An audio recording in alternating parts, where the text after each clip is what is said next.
Okay, നമുക്ക് start ചെയ്യാം. No time to waste. ഇവിടെ വരയ്ക്കാൻ നമ്മൾ എടുത്ത വല്ല ഓർമ്മയുണ്ടോ? എവിടെയാ നമ്മൾ പറഞ്ഞ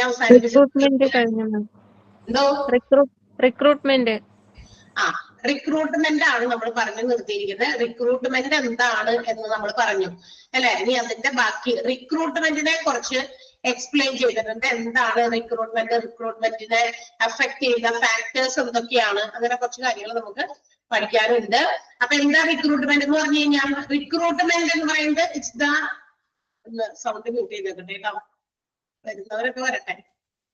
Okay, recruitment is the selection of talented applicants or discovering of talented applicants from a group of applicants which is required for the organizational vacancies. ഒരു ഓർഗനൈസേഷന്റെ വേക്കൻസീസ് ഫില്ല് ചെയ്യാൻ നമുക്ക് നിലവിലുള്ള ആപ്ലിക്കന്റുകളിൽ നിന്ന് നല്ല, അതായത് ടാലന്റ് ഉള്ള ആപ്ലിക്കൻസിനെ ഡിസ്കവർ ചെയ്യുക എന്നുള്ളതാണ് റിക്രൂട്ട്മെന്റ് എന്ന് പറയുന്നത്. വീണ്ടും പറഞ്ഞു നമ്മള്, it is A process of attracting potential employees.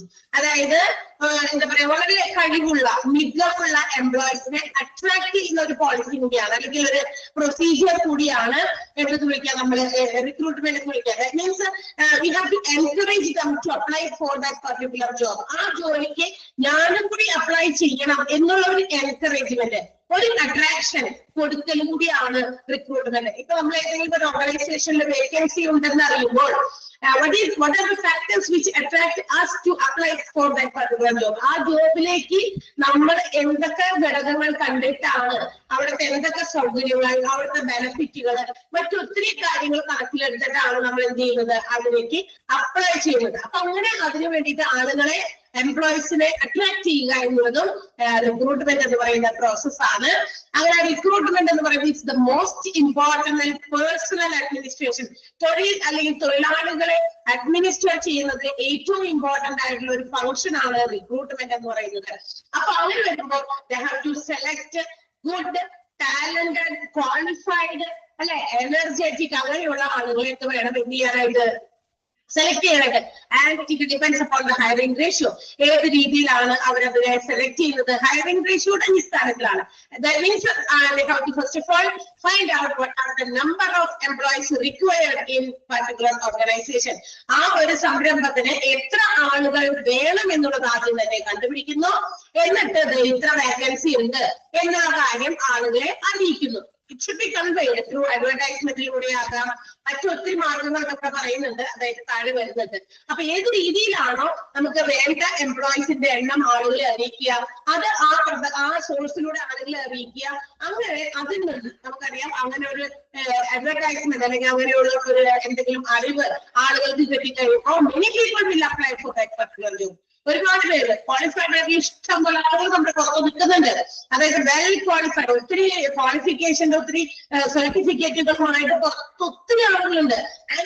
Waiting for their qualification, അവരുടെ ക്വാളിഫിക്കേഷൻ അനുസരിച്ചുള്ള ജോലി കിട്ടുക എന്നുള്ള ലക്ഷ്യത്തോടെയാണ് കുറെ പേരൊക്കെ അങ്ങനെ നിൽക്കുന്നത് അല്ലെ. നമ്മൾ ഇത്രയൊക്കെ പഠിച്ചു അല്ലെങ്കിൽ ഇത്രയും ക്വാളിഫൈഡ് ആണ്, വട്ടവർ നമ്മുടെ ഫ്രണ്ടിൽ എന്ത് ജോലി ഉണ്ടോ ആ ജോലിയിലേക്ക് നമുക്ക് പറ്റുന്നതാണെങ്കിൽ നമുക്ക് പോയി ചെയ്യാം അല്ലെ. അത് പുറത്തുകൾക്ക് നമുക്കറിയാം, ചില ജോലികൾക്കൊക്കെ ചെയ്യുമ്പോഴേ, ഹോസ്പിറ്റൽസ് മാത്രമല്ല പല ഓർഗനൈസേഷനിൽ ജോലി ചെയ്യുമ്പോൾ how many years you have experience, your എക്സ്പീരിയൻസിന്റെ ആ ഒരു വലിപ്പം ദൈർഘ്യമൊക്കെയാണ് അവർ ചോദിക്കാം. 2 years എക്സ്പീരിയൻസ് വേണം, മസ്റ്റ് ആണ്, അല്ലെങ്കിൽ 1 year എക്സ്പീരിയൻസ് മസ്റ്റ് ആണ്. ഫസ്റ്റ് ഓഫ് ഓൾ ഒരു എക്സ്പീരിയൻസ് നമുക്ക് കിട്ടണമെങ്കിൽ എന്ത് ചെയ്യണം, നമ്മൾ ഫ്രഷേഴ്സ് പോലെ ഈ പറയുന്ന സർട്ടിഫിക്കറ്റുകൾ ഇങ്ങനെ കുന്നുകൂട്ടി വെച്ചിട്ട് കാര്യമുണ്ടോ? എവിടെയെങ്കിലും കുറച്ച് നാളെങ്കിലും നമ്മൾ കിട്ടുന്നത് വരെ, നമ്മുടെ ക്വാളിഫിക്കേഷൻ ഈക്വൽ ആകുന്ന രീതിയിലുള്ള ജോബ് കിട്ടുന്നത് വരെ, ചിലപ്പോൾ കിട്ടിയില്ലാന്ന് വരാം. കാരണം ഇഷ്ടം പോലെ ആളുകൾ ഇന്ന് പഠിച്ചിറങ്ങുന്നുണ്ട്. പണ്ടൊക്കെ പഠിത്തത്തിന് വലിയ എന്താ പറയാ കുറച്ച് ക്ഷാമമായിരുന്നു. കാരണം ഒരുപാട് ആളുകളൊക്കെ ഉണ്ടല്ലോ വീട്ടിൽ, എല്ലാവരും പഠിപ്പിക്കാനൊന്നും കഴിവുണ്ടായിരുന്നില്ല പാരന്റ്സിന്. ഇന്ന് അങ്ങനെയല്ല, എത്ര വേണമെങ്കിലും അവർക്ക് കുട്ടികൾക്ക് എഡ്യൂക്കേഷൻ കൊടുക്കുക, വിദ്യാഭ്യാസം കൊടുക്കുക, മാക്സിമം അത് അവർക്ക് കൊടുക്കുക എന്നുള്ളതാണ് അവരെ സംബന്ധിച്ച് ഏറ്റവും വലിയ കാര്യം അല്ലെ. മറ്റു കാര്യങ്ങൾക്കൊന്നും വലിയ പ്രാധാന്യമില്ല. ആൻഡ് ആഫ്റ്റർ അതിനുശേഷം അവർ സ്വയമായിട്ട് ബാക്കിയുള്ള കാര്യങ്ങൾ അവര് കണ്ടുപിടിച്ചോളൂ. ബിക്കോസ് ഇന്നത്തെ കുട്ടികൾക്ക് അഡ്വാൻസ്ഡ് ആണ്, നമ്മളെ പോലൊന്നുമല്ല. അപ്പൊ അങ്ങനെ എത്ര ആളുകളുണ്ടോ ആപ്ലിക്കൻസ്, അതിൽ നിന്ന് നമുക്ക് വേണ്ടവരെ സെലക്ട് ചെയ്യണം. അപ്പൊ ഞാൻ അത് പറഞ്ഞു നിർത്തിയത് ഇങ്ങനെയാണ്. അതിന്റെ ഒരു ഗുഡ് നമ്പർ നമ്മൾ സെലക്ട് ചെയ്യുന്ന ആളുകളിൽ നിന്ന് അതിനേക്കാൾ ഒരു good number of applications will be rejected. ഒരു നല്ലൊരു ശതമാനം അല്ലെങ്കിൽ നല്ലൊരു എണ്ണം ആപ്ലിക്കേഷൻസ് നമ്മൾ എന്ത് ചെയ്യാണ്, റിജക്ട് ചെയ്യാണ്. ബിക്കോസ് നമുക്കിപ്പോ 10 ആളുകളെ എംപ്ലോയ്മെന്റ് കൊടുക്കാൻ പറ്റുള്ളൂ, തൊഴിൽ കൊടുക്കാൻ പറ്റുള്ളൂ. നമുക്ക് 10 വേക്കൻസിയാണ് നമ്മുടെ ഓർഗനൈസേഷനുള്ളത്. എന്നാൽ നമുക്ക് ആപ്ലിക്കേഷൻസ് നമുക്ക് ചിലപ്പോൾ 500 എണ്ണം ഉണ്ടാകും, 1000 എണ്ണം ഉണ്ടാകും. ഇവർക്ക് എല്ലാവർക്കും നമുക്ക് ജോലി കൊടുക്കാൻ പറ്റുമോ? നമ്മൾ എത്രയാണോ പറഞ്ഞ് അതിലേക്ക് നമ്മൾ എന്ത് ചെയ്യണം, ഇതിൽ നിന്ന് സെലക്ട് ചെയ്യണം, ഡിസ്കവർ ചെയ്യണം. ഇതിൽ നിന്ന് ടാലന്റഡ് ആയിട്ടുള്ള ആപ്ലിക്കൻസിനെ നമ്മൾ സെലക്ട് ചെയ്താണ് റിക്രൂട്ട് ചെയ്യുക. അപ്പൊ ഇതൊക്കെയാണ് റിക്രൂട്ട്മെന്റ് എന്ന് പറയുന്നത്. So selection is the most important thing. ഇതിൽ നിന്ന് സെലക്ട് ചെയ്യുക എന്നുള്ളതും ഓർഗനൈസേഷനെ സംബന്ധിച്ച് മറ്റൊരു നല്ല എന്താ പറയുക ഒരു പ്രധാനപ്പെട്ട കാര്യമാണ്. അപ്പൊ സെലക്ഷൻ എന്ന് പറയുന്നത് നമ്മൾ ആ തന്നിരിക്കുന്നതിൽ നിന്ന് അല്ലെങ്കിൽ നമുക്ക് വേണ്ട വേക്കൻസീസിനെ ഫില്ല് ചെയ്യാനുള്ളത് എടുക്കുന്നു. And the others should be rejected. ഭൂരിഭാഗവും അത് റിജക്ട് ചെയ്യപ്പെടുന്നു. Now let's see what are the factors affecting റിക്രൂട്ട്മെന്റിനെ സ്വാധീനിക്കുന്ന ചില ഘടകങ്ങളുണ്ട്. അതായത് റിക്രൂട്ട്മെന്റ് എന്തിന്റെയൊക്കെ ബേസിസിലാണ് കുറച്ചൊക്കെ നടത്തുക. അത് അണ്ടർലൈൻ ചെയ്യണം. ഞാൻ പറയുന്ന അത്രയും ഭാഗ്യം അണ്ടർലൈൻ ചെയ്താൽ മതി, ബാക്കി നമുക്ക് ആവശ്യമില്ല. First of all size of the organisation തന്നെയാണ്. ചില വലിയ ഓർഗനൈസേഷൻ ആണെങ്കിൽ ഒരുപാട് റിക്രൂട്ട്മെന്റുകൾ നടക്കും. കാരണം റിക്വയർ മോർ എംപ്ലോയീസ്. കാരണം അത്തരം ഓർഗനൈസേഷൻസിൽ കൂടുതൽ ആൾക്കാർ വേണം. അപ്പോൾ size of the organisation is the most important factor affecting recruitment. റിക്രൂട്ട്മെന്റിനെ സ്വാധീനിക്കുന്ന ഒന്നാമത്തെ ഘടകം സൈസ് ആണ്. സൈസ് ഓഫ് ദ ഓർഗനൈസേഷൻ, സംരംഭത്തിന്റെ വലിപ്പം. ക്ലിയർ ആണല്ലോ. Second one, conditions of the employment in the community where the organisation is located. എവിടെയാണ് ആ ബിസിനസ് സ്ഥാപനം നിലനിൽക്കുന്നത്, അവിടുത്തെ സമൂഹം, അവിടുത്തെ കമ്മ്യൂണിറ്റിയിലുള്ള ആളുകളുടെ എംപ്ലോയ്മെന്റ് കണ്ടീഷൻസ്. ഒരുപാട് പേർക്ക് ജോലിയുള്ളവരാണെങ്കിൽ അവിടെ ആ ഒരു ഓർഗനൈസേഷനിലേക്ക് വേണ്ട ആൾക്കാരെ ചിലപ്പോൾ പുറത്തുനിന്ന് ഇറങ്ങേണ്ടി വരും. ബിക്കോസ് ആ ലൊക്കാലിറ്റി ആ കമ്മ്യൂണിറ്റിയിലുള്ള ആളുകൾക്കൊക്കെ ഓൾറെഡി ജോലിയുണ്ട്. അപ്പൊ പുറത്ത് അതിലേക്ക് വേണ്ടി വരും. അപ്പൊ ലൊക്കേഷൻ മറ്റൊരു ഘടകമാണ്, പ്രധാനപ്പെട്ട ഘടകമാണ്. Size of the organisation important ആണ്. ഓർഗനൈസേഷന്റെ ലൊക്കേഷനും ഇമ്പോർട്ടന്റ് ആണ്. ഓർഗനൈസേഷൻ ലൊക്കേറ്റ് ചെയ്തിരിക്കുന്ന സ്ഥലം, അവിടുത്തെ കണ്ടീഷൻസ് ഓഫ് എംപ്ലോയ്മെന്റ്, അത്രയും പഠിച്ചാൽ മതി. Conditions of employment conditions where it is located. ആ വേർ ഇറ്റ് ഈസ് ലൊക്കേറ്റഡും മതി. അതിന്റെ ഇടയിലുള്ള വേണമെന്നില്ല, ഇതിന്റെ കമ്മ്യൂണിറ്റി ഒന്നും ആവശ്യമില്ല. ഓക്കെ, അപ്പൊ സൈസ് ഓഫ് ദ ഓർഗനൈസേഷൻ. പിന്നെ രണ്ടാമത്തേത് conditions of employment in which the organisation is located. ഏത് സ്ഥലത്താണ് ആ ഓർഗനൈസേഷൻ നിലകൊള്ളുന്നത് എന്നത് മറ്റൊരു എന്താ പറയാ ഫാക്ടറാണ്. അതായത് നമ്മുടെ റിക്രൂട്ട്മെന്റുമായി ബന്ധപ്പെട്ടിട്ടുള്ള ഒരു ഫാക്ടർ തന്നെയാണ്. പിന്നെന്താണ് റിസൾട്ടിങ് എഫേർട്ട്. അതായത് നമ്മുടെ നേരത്തെ ഉള്ള കുറെ റിക്രൂട്ട്മെന്റുകൾ നമ്മൾ നടത്തിയിട്ടുണ്ട് പണ്ട്. അതായത് മുൻ കാലഘട്ടങ്ങളിലൊക്കെ എങ്ങനെയാണോ എന്തൊക്കെ എഫേർട്ടുകളാണോ ആ ഒരു റിക്രൂട്ട്മെന്റിന് അവരെടുത്തിരിക്കുന്നത്. Result of past recruitment efforts. അതായത് നമുക്ക് ഓർഗനൈസേഷന്റെ കപ്പാസിറ്റിക്ക് അനുസരിച്ച് അവരുടെ പീപ്പിൾസ് എംപ്ലോയീസിന്റെ പെർഫോമൻസ് ഒക്കെ നല്ല ആളുകളെ, നല്ല പെർഫോമിംഗ് കാഴ്ചവെക്കുന്ന ആളുകളെ സെലക്ട് ചെയ്യണം. അതെങ്ങനെയാണ് സെലക്ഷൻ നടത്തിയേക്കണേ? അതിന് അവർ പാസ്റ്റ് റിപ്പോർട്ടുകളൊക്കെ എടുത്ത് നോക്കും. How the recruitment was made, performance, ആളുകളുടെ പെർഫോമൻസ് നോക്കി how well they have selected, എങ്ങനെയുള്ള നല്ല ആൾക്കാരെയാണ് സെലക്ട് ചെയ്തിരിക്കുന്നത് എന്നുള്ളതും അവർ കണക്കിലെടുക്കും. അതും റിക്രൂട്ട്മെന്റിന്റെ മറ്റൊരു ഘടകമാണ്. അതായത് പാസ്റ്റ് എക്സ്പീരിയൻസ് നോക്കുന്നത്. അതിലൂടെ result of past recruiting efforts, അത്രയും മതി അതിന്റെ ആ പോയിന്റിന്റെ. ഫാക്ടേഴ്സ് അഫക്റ്റിംഗ് റിക്രൂട്ട്മെന്റ് ആണ് നമ്മൾ പഠിച്ചുകൊണ്ടിരിക്കുന്നത്. സൈസ് ഓഫ് ദ ഓർഗനൈസേഷൻ, രണ്ടാമത്തേത് conditions of employment where the organisation is located, മൂന്നാമത്തേത് result of past recruitment effort. മുൻ കാലഘട്ടങ്ങളിലൊക്കെ നമ്മൾ റിക്രൂട്ട്മെന്റ് ഒക്കെ നടത്താൻ വേണ്ടി എന്തൊക്കെ എഫേർട്ടുകൾ എന്തൊക്കെയാണ് ചെയ്തിരിക്കുന്നത് അതൊക്കെ. പിന്നെ നാലാമത്തേത് working atmosphere, salary, benefit packages. എംപ്ലോയീസിന് ഒരു ജോലിക്ക് വേണ്ടിയിട്ട് അവർ റിക്രൂട്ട് ചെയ്യപ്പെടുമ്പോൾ അവിടെ കിട്ടുന്ന ജോലി സൗകര്യങ്ങൾ, അവരുടെ ആ വർക്കിംഗ് അറ്റ്മോസ്ഫിയർ വളരെ ഗുഡായിരിക്കണം. നല്ല രീതിയിലുള്ള അറ്റ്മോസ്ഫിയർ ഇല്ലെങ്കിൽ വന്ന സ്പീഡിൽ എന്ത് ചെയ്യും, എംപ്ലോയീസ് വേണ്ടാന്ന് വെച്ച്, ജോലി വേണ്ടാന്ന് വെച്ച് പോകും. പ്രൈവറ്റ് ഇൻസ്റ്റിറ്റ്യൂഷൻ ഓർഗനൈസേഷൻസിലാണ് അങ്ങനെ കൂടുതൽ നടക്കുക. ഗവൺമെന്റ് ആകുമ്പോൾ എന്താണ് അത്ര വലിയ പെട്ടെന്ന് അങ്ങനെ ഓടിപ്പോയില്ല. കാരണം ഗവൺമെന്റ് എംപ്ലോയി ആകുക എന്നുള്ളത് എല്ലാവർക്കും ചിലപ്പോൾ കിട്ടുന്ന ജോലിയല്ലല്ലോ. അപ്പൊ ഒരുപാട് അതിന് ഫാക്ടേഴ്സ് ഒക്കെ ഉണ്ട്. അപ്പൊ അങ്ങനെ വരുമ്പോൾ പ്രൈവറ്റ് ഓർഗനൈസേഷനിൽ ഇങ്ങനെയുള്ള ജോലിയിൽ നല്ല അറ്റ്മോസ്ഫിയർ എംപ്ലോയീസിന് പ്രൊവൈഡ് ചെയ്തില്ലെങ്കിൽ അതും എന്തിനാണ് റിക്രൂട്ട്മെന്റിന്റെ റിക്രൂട്ട്മെന്റ് എഫക്ട് ചെയ്യുന്ന കാര്യമാണ്. നല്ല അറ്റ്മോസ്ഫിയർ ഉണ്ടെങ്കിൽ ഒത്തിരി എംപ്ലോയീസിന് നമുക്ക് റിക്രൂട്ട്മെന്റ് നടത്താൻ പറ്റും. ആവശ്യമുള്ളവരെ നമുക്ക് പെട്ടെന്ന് കിട്ടും, അല്ലെങ്കിൽ പെട്ടെന്ന് ആൾക്കാരെ കിട്ടില്ല. അവിടെയാണ് അപ്പൊ നമ്മള് വരുന്നില്ല. Because atmosphere is not good. അവർക്ക് പറ്റിയ ഒരു ജോലി സൗകര്യങ്ങളോ സാഹചര്യം ഇപ്പൊ അവിടെ ഇല്ലാത്തതാണ്. പിന്നെ സാലറി, എങ്ങനെയുള്ള സാലറിയാണ് ഓഫർ ചെയ്യുന്നത്, എന്തൊക്കെ ബെനിഫിറ്റുകൾ, എന്തൊക്കെ സാലറി മാത്രമല്ലാതെ എന്തൊക്കെ പാക്കേജസ് നമുക്ക് പ്രൊവൈഡ് ചെയ്യുന്നത്, ഇതെല്ലാം നോക്കിയിട്ടാണ് റിക്രൂട്ട്മെന്റ് കിട്ടുള്ളൂ. ആളുകളെ നമുക്ക് റിക്രൂട്ട് ചെയ്യാനായിട്ട് പുറത്തുനിന്ന് കിട്ടുള്ളൂ. അതും മറ്റൊരു ഫാക്ടറാണ്. പിന്നെ ഗ്രോത്ത് റേറ്റ് ഓഫ് ദ ഓർഗനൈസേഷന്റെ വളർച്ചാ നിരക്കിനനുസരിച്ചും റിക്രൂട്ട്മെന്റ് കൂടുതൽ വികസനം പ്രാപിക്കുമ്പോൾ കൂടുതൽ എംപ്ലോയീസിനെ നമുക്ക് റിക്രൂട്ട് ചെയ്യേണ്ടി വരും. അത് മറ്റൊരു എന്താ പറയാ ഫാക്ടറാണ്. Level of seasonality of operations. ചില ഓർഗനൈസേഷൻസ് സീസണൽ ഓപ്പറേഷൻസ് നടക്കും. അതുപോലെ തന്നെ ഫ്യൂച്ചർ എക്സ്പാൻഷൻസ്, അതായത് ഭാവിയിൽ നമ്മൾ നടത്തുന്ന വികസനങ്ങള്, മറ്റ് പ്രോഗ്രാമുകൾ, പ്രൊഡക്ഷൻ പ്രോഗ്രാംസ്, അതിനെയൊക്കെ ഡിപ്പെൻഡ് ചെയ്തും റിക്രൂട്ട്മെന്റ് നടത്തുന്നത്. ഇപ്പൊ നിലവില് കുറച്ച് എംപ്ലോയീസ് ഉള്ളൂ, പക്ഷെ നമ്മൾ വികസനം കൊണ്ടുവരുമ്പോൾ വി റിക്വയർ മോർ എംപ്ലോയീസ്, കൂടുതൽ എംപ്ലോയീസിന് ആവശ്യമുണ്ട്. അതുപോലെ തന്നെ ചില സീസൺസ് വരുമ്പോ, ഉദാഹരണം പറയാം, ഈ എന്താ പറയാ ഫെസ്റ്റിവൽ സീസൺസ് വരുമ്പോ, ഇപ്പൊ ക്രിസ്തുമസ്, അതുപോലെ വിഷു, ഓണം, ഇങ്ങനെയുള്ള സീസൺസ് വരുമ്പോഴേ നമ്മുടെ ടെക്സ്റ്റൈൽ ഷോപ്പുകളിലൊക്കെ കൂടുതൽ എംപ്ലോയീസിനെ അവര് എന്ത് ചെയ്യും, സെലക്ട് ചെയ്യും, അല്ലെ, റിക്രൂട്ട് ചെയ്യും. കാരണം എന്താ, അന്നേരം അവിടെ സാധാഗതിയിലുള്ള എന്താ പറയാ ബൈക്കിംഗ് ആൻഡ് സെല്ലിംഗ് എല്ലാം അന്നേരം അവിടെ നടക്കാം, അല്ലെ. ആ വിൽപ്പന വളരെ കൂടുതലായിരിക്കും. നമ്മൾ ചില തുണിക്കടയിലൊക്കെ നമ്മൾ എന്തെങ്കിലും വാങ്ങിക്കാൻ പോയിരിക്കുമ്പോൾ നമുക്ക് തന്നെ ഭയങ്കര ഡിസ്കംഫേർട്ട് ഫീൽ ചെയ്യും. കാരണം വെച്ചാൽ ഭയങ്കര തിക്കും തിരക്കും മാത്രമല്ല, നമ്മൾ ഉദ്ദേശിക്കുന്ന സാധനങ്ങൾ ആ കൃത്യമായ സമയത്ത് എടുത്ത് പോരാൻ പറ്റില്ല. ഒത്തിരി ബുദ്ധിമുട്ടുകൾ ഫേസ് ചെയ്യുന്നുണ്ട്. അപ്പൊ അത്തരം സമയത്ത് കൂടുതൽ എന്താ പറയാ ഈ പറയുന്ന ഡിസ്പ്ലേ ചെയ്യുന്ന അല്ലെങ്കിൽ എടുത്തു കാണിക്കുന്ന ഗേൾസിനെയും സെയിൽസ്മെനിനെയൊക്കെ ആവശ്യം വരും. അങ്ങനെ അതുപോലെ തന്നെ ഓരോ ഫ്ലോറുകളൊക്കെ മാനേജ് ചെയ്യാനുള്ള ആളുകളുടെ എണ്ണം കൂടുതൽ വേണ്ടി വരും. അവിടെയൊക്കെ തിക്ക് നിരക്ക് കാരണം കൂടുതൽ എംപ്ലോയീസിനെ ജോലിക്ക് വേണ്ടിയിട്ട് എടുക്കേണ്ടി വരും. അപ്പൊ അത്തരം സീസണൽ ഓപ്പറേഷൻസ് നടക്കുമ്പോഴൊക്കെ ഓർഗനൈസേഷനിൽ കൂടുതൽ റിക്രൂട്ട്മെന്റുകളൊക്കെ നടക്കുന്നുണ്ട്. And last one, cultural, economical and legal factors. മറ്റ് പലതരത്തിലുള്ള സാമൂഹികപരമായിട്ടുള്ളത്, സാമ്പത്തികപരമായിട്ടുള്ളത്, അതുപോലെ സാംസ്കാരികപരമായിട്ടുള്ളത്, അതുപോലെ നിയമപരമായിട്ടുള്ള കുറെ ഫാക്ടേഴ്സും റിക്രൂട്ട്മെന്റിനെ ബാധിക്കുന്നുണ്ട്. അപ്പൊ ഒരു ഓർഗനൈസേഷന്റെ സാമ്പത്തിക അടിസ്ഥാനത്തിൽ അവർക്ക് പ്രൊവൈഡ് ചെയ്യാൻ, അവർക്ക് കൊടുക്കാൻ, ഈ റിക്രൂട്ട് ചെയ്യുന്ന ആളുകൾക്കൊക്കെ ശമ്പളം കൊടുക്കാൻ വേണം. മറ്റെന്തെങ്കിലും ബെനിഫിറ്റ് ഉണ്ടെങ്കിൽ അത് കൊടുക്കണം. അപ്പൊ സാമ്പത്തികം ഭയങ്കര പ്രശ്നമാകും.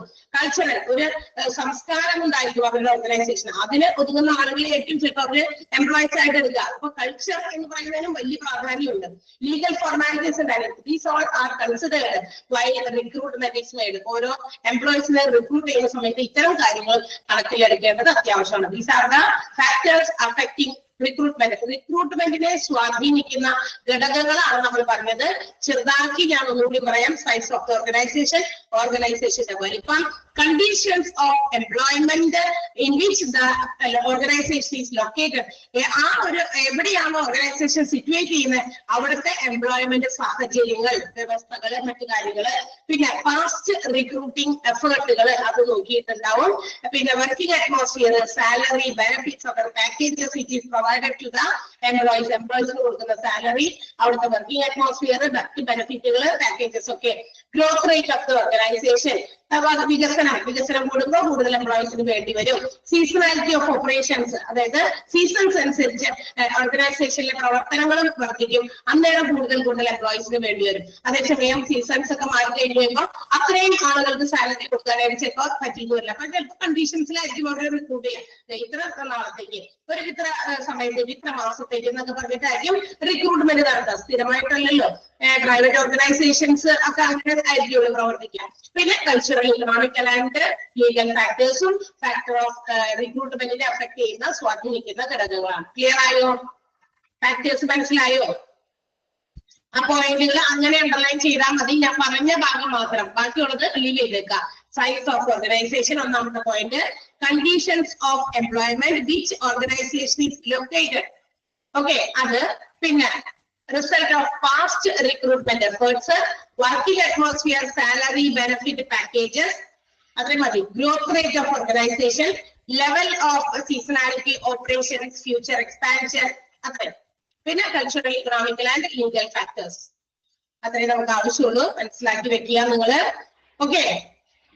Next one steps on recruitment process. ഇനി റിക്രൂട്ട്മെന്റ് പ്രോസസ്സിന്റെ റിക്രൂട്ട്മെന്റ് ചെയ്യുന്ന ആ ഒരു നടപടിക്രമങ്ങളുമായിട്ട് ബന്ധപ്പെട്ടിട്ടുള്ള ചില സ്റ്റെപ്പുകളാണ്. ഇതിന്റെ പോയിന്റ് വൈസ് എല്ലാം പഠിച്ചു കേട്ടോ. പോയിന്റ് വൈസ് എത്രയാണ് പോയിന്റ് നോക്കിയേ?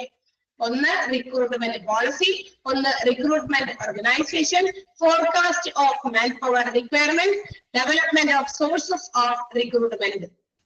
ഓക്കെ, അത്രയുമാണ് കേട്ടോ. ആ 4 പോയിന്റുകളാണ്, 5 പോയിന്റ് ആണ്. ഒന്നാമത്തേത് അതായത് നമ്മുടെ റിക്രൂട്ട്മെന്റ് പ്രൊസീജിയേഴ്സ്, പ്രോസസ്സുമായിട്ട് ആ ഒരു പ്രക്രിയയുമായിട്ട് ബന്ധപ്പെട്ടുള്ള ചില നടപടിക്രമങ്ങളാണ് നമ്മൾ പറയുന്നത്. 5 എലമെന്റുകൾ കൊടുത്തിട്ടുണ്ട്. ഒന്ന് റിക്രൂട്ട്മെന്റ് പോളിസിയാണ്. എന്താണ് recruitment policy? Is the procedure on declaration on how you higher an employee. ഒരു ജോലിക്കാരനെ നമുക്ക് എങ്ങനെ ഹയർ ചെയ്യാൻ പറ്റും? ഹയർ ചെയ്യാന്ന് പറഞ്ഞാൽ വാടകയ്ക്ക് എടുക്കുക. That means we are using their service. ആ ഒരു എംപ്ലോയിയുടെ സേവനമാണ് നമ്മൾ ഉപയോഗപ്പെടുത്തുന്നത്. അപ്പൊ തീർച്ചയായിട്ടും ആളെ ഹയർ ചെയ്യുക എന്നാണ് പറയാ. ഹയർ ആൻ എംപ്ലോയി എന്നേ പറയുള്ളൂ. ജോലിക്ക് എടുക്കുമ്പോൾ നമ്മൾ അങ്ങനെയാണ് ഉപയോഗിക്കുക. അത് അവരുടെ ബിസിനസ് ലാംഗ്വേജ് ആണ്, ഓർഗനൈസേഷൻസ് ഉപയോഗിക്കുന്ന ലാംഗ്വേജ് ആണ്. എന്താണ് ഒരു റിക്രൂട്ട്മെന്റ് പോളിസി പറയുന്നത്? It's the declaration of how you higher an employee. ഒരു ജോലിക്കാരനെ ഈ ജോലിക്കാരെ നമ്മൾ എങ്ങനെയാണ് ഹയർ ചെയ്യുന്നത്, അങ്ങനെയുള്ള കാര്യങ്ങളാണ് റിക്രൂട്ട്മെന്റ് പോളിസിയിലുള്ളത്. ആ ഒറ്റ സെന്റൻസിന്റെ ആവശ്യമുള്ളൂ നമുക്ക് അവിടെ. അത് കഴിഞ്ഞിട്ട് അത് എങ്ങനെയാണ് അത് നടപ്പിലാക്കുന്നത്? ആ റിക്രൂട്ട്മെന്റ് പോളിസി നടപ്പിലാക്കുന്നത് ബേസ്ഡ് ഓൺ 4 പ്രിൻസിപ്പിൾസ്. 4 തത്വങ്ങളിലാണ് ഈ നമ്മുടെ റിക്രൂട്ട്മെന്റ് പോളിസി നടപ്പിലാക്കുന്നത്. ആ 4 തത്വങ്ങൾ എന്തായാലും ഇമ്പോർട്ടന്റ് ആണ്. സോ അത് അണ്ടർലൈൻ ചെയ്യണമെങ്കിൽ ടിക്ക് എന്തെങ്കിലും ചെയ്യാം. ആൻഡ് അതിന്റെ കൂടെ തന്നെ റിക്രൂട്ട്മെന്റ് പോളിസി എന്താണെന്ന് കൂടി നമ്മൾ ഒന്ന് അണ്ടർലൈൻ ചെയ്യാം. Recruitment policy is A declaration on how you higher. എങ്ങനെയാണ് ഒരു ഹയറിംഗ് എംപ്ലോയീസിനെ ഹയർ ചെയ്യുന്നത് എന്നുള്ളത് ഡിക്ലെയർ ചെയ്യുന്ന ഒന്നാണ് നമ്മുടെ റിക്രൂട്ട്മെന്റ് പോളിസി എന്ന് പറയുന്നത്. ഇത് എന്താണ്? 4 തത്വങ്ങളിൽ അധിഷ്ഠിതമാണ്. എന്തൊക്കെയാണ് ആ 4 പ്രിൻസിപ്പിൾസ് നോക്കാം. ഒന്നാമത്തേത് ഇത് ആവശ്യമുള്ളൂ, അത്രയും അണ്ടർലൈൻ ചെയ്യുക. താഴെയുള്ള 4 പോയിന്റുകൾ പ്രിൻസിപ്പിൾസ് ഓഫ് റിക്രൂട്ട്മെന്റ് പോളിസി എന്ന് ചോദിച്ചു കണ്ടിട്ടുണ്ട്. ഏതൊക്കെയാണ് റിക്രൂട്ട്മെന്റ് പോളിസിയുടെ പ്രിൻസിപ്പിൾസിൽ വരുന്നത് എന്ന് ചോദിക്കും. ആ 4 പോയിന്റ് ആണ് നമുക്ക് ഇമ്പോർട്ടന്റ് ആയിട്ടുള്ളത്. അണ്ടർലൈൻ ചെയ്തോ? മാർക്ക് ചെയ്തോ? 4 പോയിന്റ് ടിക്ക് ഇടുക. ആ ഒരു സെന്റൻസ് അണ്ടർലൈൻ ചെയ്യുക. അതിന്റെ ഉള്ളിൽ വേറെ കാര്യമൊന്നുമില്ല. നമുക്ക് ഇവിടെ പറയുന്നുണ്ട് അതിന്റെ വ്യക്തമായിട്ട് പ്രിൻസിപ്പിൾസ്. ഒന്ന്, select and employ the best qualified person for each job. ഓരോ ജോലിക്കും ആവശ്യമായ നല്ല രീതിയിലുള്ള എംപ്ലോയീസിനെ, ബെസ്റ്റ് ആയിട്ടുള്ള എംപ്ലോയീസിനെ സെലക്ട് ചെയ്യുക. മാത്രമല്ല അവർക്ക് ജോലി കൊടുക്കുക. അവർക്ക് അവരുടെ എംപ്ലോയ്മെന്റ് എന്താണ് അവർക്ക് മനസ്സിലാക്കി കൊടുക്കുക. ഇതാ ഇന്ന ജോലി നീ ചെയ്യണം എന്ന് പറഞ്ഞിട്ട് ബെസ്റ്റ് എംപ്ലോയീസിനെ സെലക്ട് ചെയ്യുക. ഓരോ ജോലിക്കും വേണ്ട ആളുകളെ കൃത്യമായിട്ട് സെലക്ട് ചെയ്യുക, അവരെ എംപ്ലോയ് ചെയ്യുക. അതാണ് ഒന്നാമത്തെ പ്രിൻസിപ്പിൾ. അപ്പൊ എങ്ങനെയാണ് നമ്മൾ ഒരു ജോലിക്കാരനെ ഹയർ ചെയ്യുന്നത് എന്ന പോളിസിയാണ് റിക്രൂട്ട്മെന്റ് പോളിസി.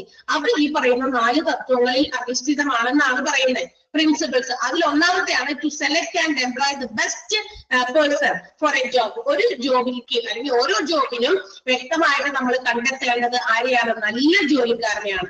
അതിനെ സെലക്ട് ചെയ്യുക, മാത്രമല്ല എംപ്ലോയ് ചെയ്യുക. രണ്ടാമത്തെ പ്രിൻസിപ്പിൾ എന്താണ്? Employ the best and promising of those hired. ഇങ്ങനെ നമ്മൾ സെലക്ട് ചെയ്യുമ്പോൾ അവരിൽ നിന്ന് അവർ ജോലിക്ക് എടുക്കുമ്പോൾ അവര് പ്രോമിസിംഗ് ആയിട്ടുള്ള എന്ന് വെച്ചാൽ നമുക്ക് വിശ്വസിക്കാൻ പറ്റുന്ന, നമ്മൾ പറയുന്നത് ചെയ്യുമെന്ന് നമുക്ക് ഉറപ്പുള്ള ആളുകളെ നമ്മൾ എംപ്ലോയ് ചെയ്യുക. ഒരുപാട് ആളുകളെ സെലക്ട് ചെയ്യാം. പക്ഷെ നമ്മൾ കൊടുക്കുന്ന ട്രെയിനിങ് പീരീഡും മറ്റുമൊക്കെ നോക്കിക്കഴിഞ്ഞാൽ we can understand how well they perform it. അവർക്ക് കൊടുക്കുന്ന ജോലി എത്ര മനോഹരമായി, എത്ര നല്ല രീതിയിൽ അവർ പെർഫോം ചെയ്യുമെന്ന് നമുക്ക് ട്രെയിനിങ് പീരീഡിൽ മനസ്സിലാക്കാൻ പറ്റും. അപ്പൊ നമുക്ക് ട്രെയിനിങ് പീരീഡിൽ ഇഫ് യു ആർ സാറ്റിസ്ഫൈഡ്, നമ്മൾ അവരെ കുറിച്ച് അവരുടെ കാര്യങ്ങളൊക്കെ നോക്കി മനസ്സിലാക്കി കഴിഞ്ഞപ്പോൾ നമ്മൾ സാറ്റിസ്ഫൈഡ് ആണെങ്കിൽ നമുക്ക് അവരെ ആ ജോലി കൃത്യമായിട്ട് നമ്മൾ വിശ്വസിച്ച് ഏൽപ്പിക്കാൻ പറ്റും. അല്ലാത്തവരാണെങ്കിൽ പറ്റില്ല, നിങ്ങൾക്ക് പറ്റിയതല്ല ഈ ഒരു ജോലി എന്നുള്ള രീതിയിൽ നമുക്ക് അവരെ എന്ത് ചെയ്യാം, നമ്മൾക്ക് അവരെ അവോയ്ഡ് ചെയ്യാനും പറ്റും. അപ്പൊ അങ്ങനെയുള്ള കാര്യങ്ങൾ അപ്പൊ എംപ്ലോയ് ചെയ്യുമ്പോൾ ബെസ്റ്റ് ആയിട്ട് പ്രോമിസിംഗ് ആയിട്ടുള്ള ആളുകളെ ഹയർ ചെയ്തിരിക്കുന്നതിൽ നമുക്ക് പ്രോമിസിംഗ് ആയിട്ടുള്ള ആളുകളെ തന്നെ എംപ്ലോയ് ചെയ്യിപ്പിക്കുക, സെലക്ട് ചെയ്യുക എന്നുള്ളതാണ് രണ്ടാമത്തെ പ്രിൻസിപ്പിൾ. ഇനി മാത്രമല്ല ഇതിങ്ങനെ ചെയ്തു ആളുകളെ സെലക്ട് ചെയ്യുക എന്നുള്ളതൊക്കെ അവരുടെ കാര്യം, വളരെ വലിയ കാര്യമാണ്. പക്ഷെ നമുക്കും ഈ ജോലി ചെയ്യാൻ ചില ആഗ്രഹങ്ങളൊക്കെ ഉണ്ടാകും അല്ലെ. That means they have to offer favorable conditions, അതായത് favorable opportunities. ഈ പറയുന്ന എംപ്ലോയീസിന് അവർക്ക് അനുകൂലമായ സൗകര്യങ്ങൾ അതുപോലെ തന്നെ എന്താ പറയാ അവസരങ്ങളും ഓർഗനൈസേഷനിൽ നമ്മൾ ഒരുക്കി കൊടുക്കണം. And also we should offer എന്താ പറയാ ഒരു ലൈഫ് ടൈം വർക്കിംഗ് കരിയർ അവർക്ക് ഓഫർ ചെയ്യണം. എന്ന് വെച്ചാൽ നമുക്ക് ആ ഒരു ഓർഗനൈസേഷനിൽ ചെല്ലുമ്പോൾ നമ്മൾ അവരുമായിട്ടുള്ള ഒരു ബന്ധത്തിന്റെ അടിസ്ഥാനത്തിൽ നമുക്ക് തോന്നല് തന്നെത്താനെ ഉണ്ടാവണം. എന്ത് എനിക്ക് ലൈഫ് ടൈം ഈ ജോലി തന്നെ മതി. അങ്ങനെ ഒരു ഓർഗനൈസേഷനിൽ കയറിയിട്ട് ചിലപ്പോൾ ചില ഓർഗനൈസേഷനിൽ നമുക്ക് ജോലി കിട്ടിയിട്ട് എത്രയും പെട്ടെന്ന് ഓഫീസിൽ എങ്ങനെയെങ്കിലും കിട്ടി വേറെ സ്ഥലത്തൊന്ന് പോകാമായിരുന്നു, വേറെ എന്തെങ്കിലും കിട്ടിയിരുന്നെങ്കിൽ എന്ന് വിചാരിക്കും. പക്ഷെ ചില സ്ഥലങ്ങളിൽ നമുക്ക് ചെയ്യുന്നത് നമ്മൾ ഫുള്ളി സാറ്റിസ്ഫൈഡ് ആണ്, ഹാപ്പിയാണ്. നമ്മൾ മറ്റൊരു ഓപ്ഷനെ കുറിച്ച് ചിന്തിക്കുന്നില്ല അവിടെ. ബിക്കോസ് നമുക്ക് അവിടെ ഫേവറബിൾ ആയിട്ടുള്ള ഓപ്പർച്യൂണിറ്റീസ് ഉണ്ട്, ഒത്തിരി അവസരങ്ങളുണ്ട്, നല്ല സാഹചര്യങ്ങളുണ്ട്. അതുകൊണ്ട് and we can make use of it. നമ്മുടെ ഓരോ അവസരങ്ങളും നമുക്ക് ഉപയോഗപ്പെടുത്താനും ഒക്കെ പറ്റുന്നുണ്ട്. അപ്പൊ നമുക്കൊരു ലൈഫ് ടൈം കരിയർ ഓഫർ ചെയ്യുന്നതായിരിക്കണം ഓരോ ഓർഗനൈസേഷന്റെയും പോളിസി. അപ്പൊ അങ്ങനെയുള്ള കാര്യങ്ങൾ കൂടി അവര് സെറ്റ് ചെയ്യണം, ആ ഓർഗനൈസേഷൻ സെറ്റ് ചെയ്യണം. And also to provide programmers എന്നല്ല, പ്രോഗ്രാംസ് ആൻഡ് ഫെസിലിറ്റീസ് ഫോർ എന്ത് ഗ്രോത്ത്, വികസനം നമ്മുടെ ഓർഗനൈസേഷന് മാത്രം പോരാ, ജോയിൻ ചെയ്യുന്ന ആൾക്ക് വ്യക്തിപരമായിട്ടുള്ള ഒരു വികസനത്തിന് കൂടി സൗകര്യം ഒരുക്കി കൊടുക്കണം, പ്രോഗ്രാമുകൾ ഒരുക്കി കൊടുക്കണം. To provide programmes and facilities for personal, ആ പേഴ്സണലിന്റെ സ്പെല്ലിംഗ് ഇതാണ് PERSONAL, അതായത് പേഴ്സണൽ ഗ്രോത്തിന് കൂടി അവസരം ഉണ്ടാകുന്ന രീതിയിലുള്ള പ്രോഗ്രാമുകളും അവിടെ കണ്ടക്ട് ചെയ്യണം. റിക്രൂട്ട്മെന്റ് ചെയ്ത് കഴിയും. അതും റിക്രൂട്ട്മെന്റിൽ ഉൾപ്പെടുത്തേണ്ട, റിക്രൂട്ട്മെന്റ് പോളിസിയിൽ ഉൾപ്പെടുത്തേണ്ട മറ്റൊരു പ്രിൻസിപ്പിളാണ്. അപ്പൊ ഈ 4 പ്രിൻസിപ്പിൾസിലാണ് റിക്രൂട്ട്മെന്റ് പോളിസി ബേസ് ചെയ്തിരിക്കുന്നത്.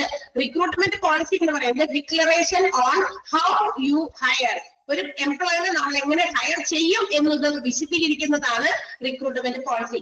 ആ റിക്രൂട്ട്മെന്റ് പോളിസി ബേസ് ചെയ്തിരിക്കുന്നത് 4 പ്രിൻസിപ്പിൾസിലാണ്. ഒന്ന്, സെലക്ട് ആൻഡ് എംപ്ലോയ്, എന്താണ് best qualified persons for each job. ഓരോ ജോലിക്കും നല്ല രീതിയിലുള്ള ബെസ്റ്റ് ആയിട്ടുള്ള എംപ്ലോയീസിനെ സെലക്ട് ചെയ്യുക, എംപ്ലോയ് ചെയ്യുക. ഇനി രണ്ടാമത്തേത് എന്താ, employ the best and promising, അതായത് നമ്മൾ നല്ല രീതിയിലുള്ള എംപ്ലോയീസിനെ സെലക്ട് ചെയ്ത് മാത്രമല്ല അവര് അതുപോലെ തന്നെ പ്രോമിസിംഗ് ആയിട്ടുള്ള എംപ്ലോയീസ് ആണ് നമ്മൾ ഹയർ ചെയ്തിരിക്കുന്നത് എങ്കിൽ അവരെ നമുക്ക് എംപ്ലോയ് ചെയ്യാം. അങ്ങനെയുള്ള ആളുകളെ, അതായത് വ്യക്തമായിട്ട് നമ്മൾ പറഞ്ഞു കൊടുക്കുന്ന കാര്യങ്ങൾ കൃത്യമായിട്ട് നമുക്ക് അതിന്റെ റിസൾട്ട് തരും എന്ന് ഉറപ്പുള്ളവരെ നമുക്ക് സെലക്ട് ചെയ്യാം. And also they have to offer favourable opportunities, അവർക്ക് വേണ്ട സൗകര്യങ്ങൾ കൊടുക്കുക. And also lifetime working career offer ചെയ്യുക എന്നുള്ളതാണ്. And the last one, to provide programs and facilities also for personal growth, വ്യക്തിപരമായ വളർച്ചയ്ക്കുള്ള സൗകര്യങ്ങളും എംപ്ലോയീസിന് ഒരുക്കി കൊടുക്കാം. ഈ 4 പ്രിൻസിപ്പിൾസ് ആണ് റിക്രൂട്ട്മെന്റ് പോളിസിയിൽ വരുന്നത്. ക്ലിയർ ആയോ? മനസ്സിലായോ? ആരെങ്കിലൊക്കെ ഒന്ന് റിപ്ലൈ തരിക. Yes, okay. നെക്സ്റ്റ് വൺ, അടുത്ത എന്താ, ഓർഗനൈസേഷന്റെ എന്താ പറയാ അറേഞ്ച്മെന്റ് ആണ്. റിക്രൂട്ട്മെന്റ് ഓർഗനൈസേഷൻ ആണ്, റിക്രൂട്ട്മെന്റിന്റെ അറേഞ്ച്മെന്റ് ആണ്. ഇനി എന്താണ് റിക്രൂട്ട്മെന്റിലെ അറേഞ്ച്മെന്റുകൾ അല്ലെങ്കിൽ ഓർഗനൈസേഷൻ എങ്ങനെയാണ് നോക്കാം. ഇപ്പൊ ഓരോ ഓർഗനൈസേഷൻ, ഇത് depends upon the organisation itself. ഓരോ സ്ഥാപനത്തിലും അല്ലെങ്കിൽ ബിസിനസ് സ്ഥാപനത്തിലൊക്കെ ഇപ്പൊ ഹോസ്പിറ്റൽസിൽ രീതി ആവണമെന്നില്ല, ടെക്സ്റ്റൈൽ ഷോപ്പിലെ അവിടൊക്കെ ആവണമെന്നില്ല, ഒരു എന്താ പറയാ ഫർണിച്ചർ മാർക്കറ്റിലെ, അത് ഒരുപാട് ബിസിനസ്. നമ്മൾ ജീവിക്കുന്നത് തന്നെ ഒരു ബിസിനസ് ഓറിയന്റഡ് വേൾഡിലാണ്. ചുറ്റും എവിടെ നോക്കിയാലും ബിസിനസ് മൈൻഡുള്ള ആളുകളെയും ബിസിനസ് കാണുന്ന ആളുകളെയും അതുപോലെ ബിസിനസ്സുകളെയും ആണ് നമ്മൾ ഇന്ന് എപ്പോഴും കണ്ടുമുട്ടുക. അപ്പൊ ഓരോ ബിസിനസ് ഓർഗനൈസേഷനും have their own policies and procedures.